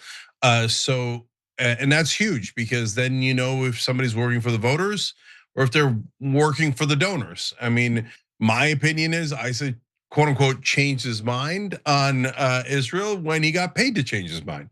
And I think Amar is right. It's not just about Israel, and in that case, he apparently, had some moral misgivings about what Israel was doing, but the money mattered more than his morality, and that seems pretty clear on the record. But it's also on every donor class. So you bring up the military industrial complex, and they've probably given away more than AIPAC has, et cetera. But another issue that's huge, Amar, these days, of course, and all these and has been for a long time, is things like drug prices, right? Healthcare overall, but drug prices in particular. And so, has ISA done anything to make sure that Medicare can negotiate drug prices? And the fact that it can't is obviously very anti-free market, very anti-capitalist. So a guy pretending to be a capitalist, has he done anything to help the American voters on that? Not a single damn thing. He just keeps lining his pockets and selling his votes to the highest bidder. And I don't take any corporate PAC money at all. I support the idea of allowing Medicare to negotiate all prescription drug prices, not just the few that we got under Biden, all of them. I support raising wages, lowering costs. I support, making sure that private equity firms aren't buying up all the homes. No more forever wars. No more money, big money in our politics. Does it sound familiar? Yeah, it does. And of course, last but not least, paid family leave, so both parents can go to work full time and support a dual income household. So while he's focused on funding the wars that we're waging abroad, I'm focused on the battles that we have here at home. And if I'm elected, I would be the first Palestinian Mexican American elected, the first person elected to Congress who's lived in Gaza, where I maybe saw more combat there, more war than I may ever see as a naval officer at the age of 12 years old. So this is a very deeply personal issue to me. And I think that we need to make sure that our American dollars travel with American values. That's what the Leahy laws are there for. So, when it comes to any of our foreign allies, we should not be sending weapons of war if they are not complying with the rules of engagement and the laws of armed conflict that all of us as military officers here in America have to abide by. I mean, if I did half the shit Netanyahu did, I would have lost my commission. I'd be court-martialed today. So all I'm asking for is for us to live up to the same values and encourage our allies, whether it's Saudi Arabia, the Emirates, or anybody else, to live up to the same rules that we have to live by as American military officers. Yeah, so it is kind of amazing that we just say to our allies, you don't have to follow any of the rules of war, international laws. And yes, we would court-martial our own guys if they did what you did. But we're gonna send you money anyway. And so that's the power of the donors. And Amar, when you first ran, I remember, they were gonna come after you for being a Palestinian, and you were concerned about that and the media reaction. But now, 8 short years later, we have a completely different dynamic where, number one, you're not taking AIPAC money, so instantly people think, okay, well, he's more trustworthy than someone who is, whether they're on the left or the right these days, they think that. And then on top of that, the interesting irony of the moment is that what you were concerned about 8 years ago is now potentially an advantage for you, because even when Republican voters, and definitely independent voters, let alone the left-wing voters, when they see that you're a Palestinian, part of what that triggers is, oh, that brother probably believes in American sovereignty. Like America should run itself and not let a foreign government run us. So do you think it's become a slight advantage at this point? If you told me 8 years ago, hey, Mara, wait a minute, in a couple years, being a Palestinian American will be an asset politically, I'm like, you're crazy, Cenk. You're living in a different world. But lo and behold, we do live in that world now. And I think, maybe it's shorthand for Amar believes in no more forever wars. Amar has compassion for those who are, struggling in this country. And, and he's gonna punch up against elites and corporate interests. Maybe that's what that means to people. And, I look at Trump and the right, not everybody from the right, some of them are coming along for the ride. But I often look at Trump's rhetoric, and he punches down at the immigrant, the undocumented, Muslims, trans kids. And that's 1% of the population. That's the wrong 1%. You got to be focused on the elites and the oligarchs and the corporate interests and the corporate welfare that's going around this country. And for me, my focus is I'm going to put people first. I'm going to put this country above all else. And those are my policies. And my goal, honestly, if I get to Congress, I'd love to do shuttle diplomacy and help broker a peace deal between the Palestinians and Israelis. My heart breaks when I hear an Israeli child was killed by Hamas. The same way I despair over the killing of an innocent Palestinian child or young or woman or non-combatant by weapons that we sent over, right? My heart breaks. And in fact, I don't think those are mutually exclusive. If you're going to be morally consistent, you need to feel despair for both. And my hope is that we could live in a world where Palestinians and Israelis could live side by side in peace, prosperity, and self-determination. And I'm deeply invested in that kind of future. So I'm in no way saying, screw Israel. What I'm saying here is we need to have peace and prosperity for everybody. And the safety of Israelis is inextricably bound to the safety of Palestinians. As someone who lived there, I'm telling you from lived experience that we need to have peace for both people, not just one side. Yeah, and there are important distinctions, right? So I would say screw the Israeli government today, but I wouldn't say that about the Israeli people. Right. What we want at the end, because we're for peace, we're for nonviolence, we're for common humanity, and we don't discriminate based on religion, race, nationality, etc. So Right. we all want a safe and independent Israel and Palestine. That's right. And I think that the great majority of Americans want that. Okay, so now how's the race? Because in the past, as you said, this was a plus 15 district for Trump. So very, very hard to win in that district. Now, current district has changed, current polling, from Blueprint polling. Let me read that to you. In the initial head-to-head, Amar Kampa-Najjar leads Darrell Issa 43-40. Kampa-Najjar leads Issa among moderates, 45-26 among moderates. Women 47-38, and voters under 45 years old 46-30. Geographically, he begins with a 15-point advantage in San Diego County, 49-34. After voters heard short biographies of both candidates, Amar Kampa-Najjar's lead expands to 48-40 for Issa. So, that looks pretty good. Good. So first, what's your website? So folks know how to help. So the way we're going to win this race and increase that margin is by people going to our website, going to Amar, AMMAR4 Congress.com. Pitch in what you can, 5, 10, 15, 20 bucks. I don't take any corporate money, but they are going to be coming after me because I'm out there saying we need to tax the shit out of wealth and not work.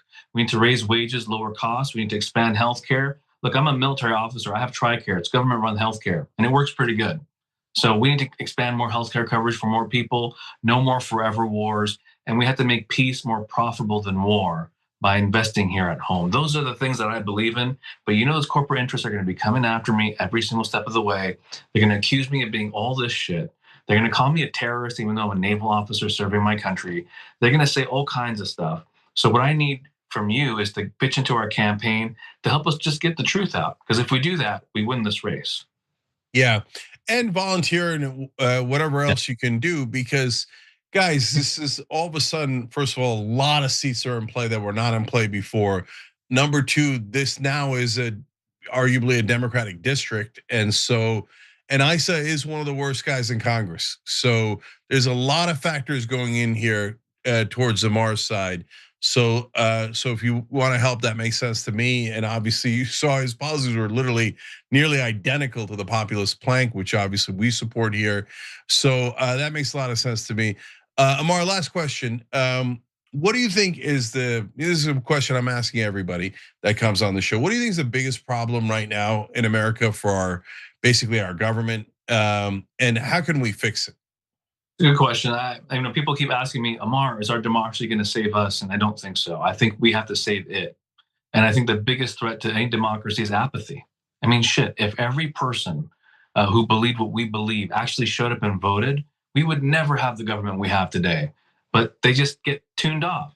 So apathy, I think, is the biggest challenge that we face. Apathy is the reason that we have income inequality. In this state, we're the richest and poorest state in the union. It's the reason that we have a concentration of power, both political and economic, at the top, because the rest of us are just going about our lives. We're too busy. We don't think politics actually has a role in our lives, but it does. It does. So I think the biggest problem is apathy. And what we need to do, and what I need to do, is knock, talk, walk, talk to voters, inspire them, not just by being the opposition party to Trump. God, that's exhausting and tiring. We have to be the opportunity party for working class people with an affirmative message to bring down costs, raise wages, and have a real backbone. And say, we're gonna fight for the things that matter. We're gonna fight for a populist plank. We're gonna fight to lift people up and encourage them to believe that there are people like us who are actually willing to do the bidding of working people, not corporations and special interests. All right, AmarForCongress.com, and we'll have the link down below in the description box wherever you're watching this. Amar Kampa-Najjar on the precipice of knocking out one of the worst Republican congressmen in my lifetime. So thanks for joining us, brother. We appreciate it. Man, thank you, and I'm really happy to be with the original YouTuber, Cenk, so many years later. Good to be with you, man. Thank you, brother. I appreciate that. All right, guys. So last couple of things for you guys on today's episode. And after the episode, I'm going to do a bonus episode. You'll be amused by the topic of the bonus episode for the members. It's a quick story time. And this is about how I lost a bet and how painful it was and how much I enjoyed that. So check that out by hitting the join button below or tyt.com/join. But first, I want to tell you about an American hero and a guy you might not have heard about. His name is Howie Klein. And Howie was apparently in the music industry. I barely knew that, but it turns out he was kind of huge in the music industry. How did I know Howie? Howie did a site called Down with Tyranny. But more importantly, you might not have ever seen Howie on camera, but whenever someone who was a progressive needed help, Howie would be there. And I called him many times to get advice, to get counsel, to get connected to others who were in the progressive movement. And so Howie just passed away, and I didn't know that he had cancer, but apparently he did. And he was a quiet hero. He was not in front of the scenes much at all. And so I want you to know that there are quiet heroes out there who are doing incredible work behind the scenes that you never find out about. There are these angels that fight for you and don't ask for any credit at all. And Howie was one of those guys. Ironically, after he passed away, which is very recently, I went and read his bio and found out all the things I didn't know about him. So he was a DJ for a while in San Francisco. He co-founded 415 Records, but then it got amazing. So in the mid-1980s, he joined Sire Records and worked closely with Lou Reed, who he brought back for apparently a kick-ass revival. The Ramones, Talking Heads, Depeche Mode, Uncle Tupelo. I'm so bad at music. Anyway, in the mid-1990s, he was the president of Reprise Records, and he put together this awesome lineup: Green Day, Alanis Morissette, Neil Young, Joni Mitchell, Wilco, Fleetwood Mac, Paul Westerberg, and Enya. He wound up, more importantly, supporting Rock the Vote. He opposed censorship, received honors, including the Spirit of Liberty Award with his co-honoree, Rob Reiner. He also got the ACLU's Bill of Rights Award, and he was on the board of People for the American Way. But mainly, I knew him again, not through any of that, but through Down with Tyranny, which was his blog, and his help from behind the scenes. I'm gonna add one quick thing here that I normally wouldn't add, but because of the times that we're in, I wanna mention it. So there's a lot of folks who in the pro-Israel crowd who always attack people and call them anti-Semites and stuff. It's almost like they try to get you to be an anti-Semite. And I never give into that, and I never give in to other voices driving anti-Semitism, and never will. And one, because it's not rational. We're the same species. It's absurd. It's absurd to make distinctions between religions and nationalities, etc. And I would never be that irrational. But also because I've known angels like Howie Klein. And so don't tell me that it's Jewish people or all Jewish people or any of that crap. It isn't. It isn't. And Howie tried to help everyone. He never asked for credit for it. And in fact, I literally have him on my to-do list to call him for advice. And then I was gonna do that, and I found out that he passed away. So for all the quiet angels you never see, no matter where they're from and what their background is, we love you guys. Thank you for fighting for all of us. Thank you for, all of the time, energy, resources, and everything that Howie put into this movement. We love you, brother. We're sorry to see you go, and you will definitely be missed. So that was Howie Klein, and now at least you know one of the heroes that existed in this movement. He didn't want any publicity, but now that he's passed, I want you to know that there are some good people like that fighting for you behind the scenes. So don't despair. There is a rebellion out there, and there are wonderful people trying to help that rebellion along so we can get our government back, we can get our democracy back, and be on the side of the better angels of this country. And that's exactly where Howie Klein is today. We love you, brother. Okay, we'll do a bonus episode for the members when we return.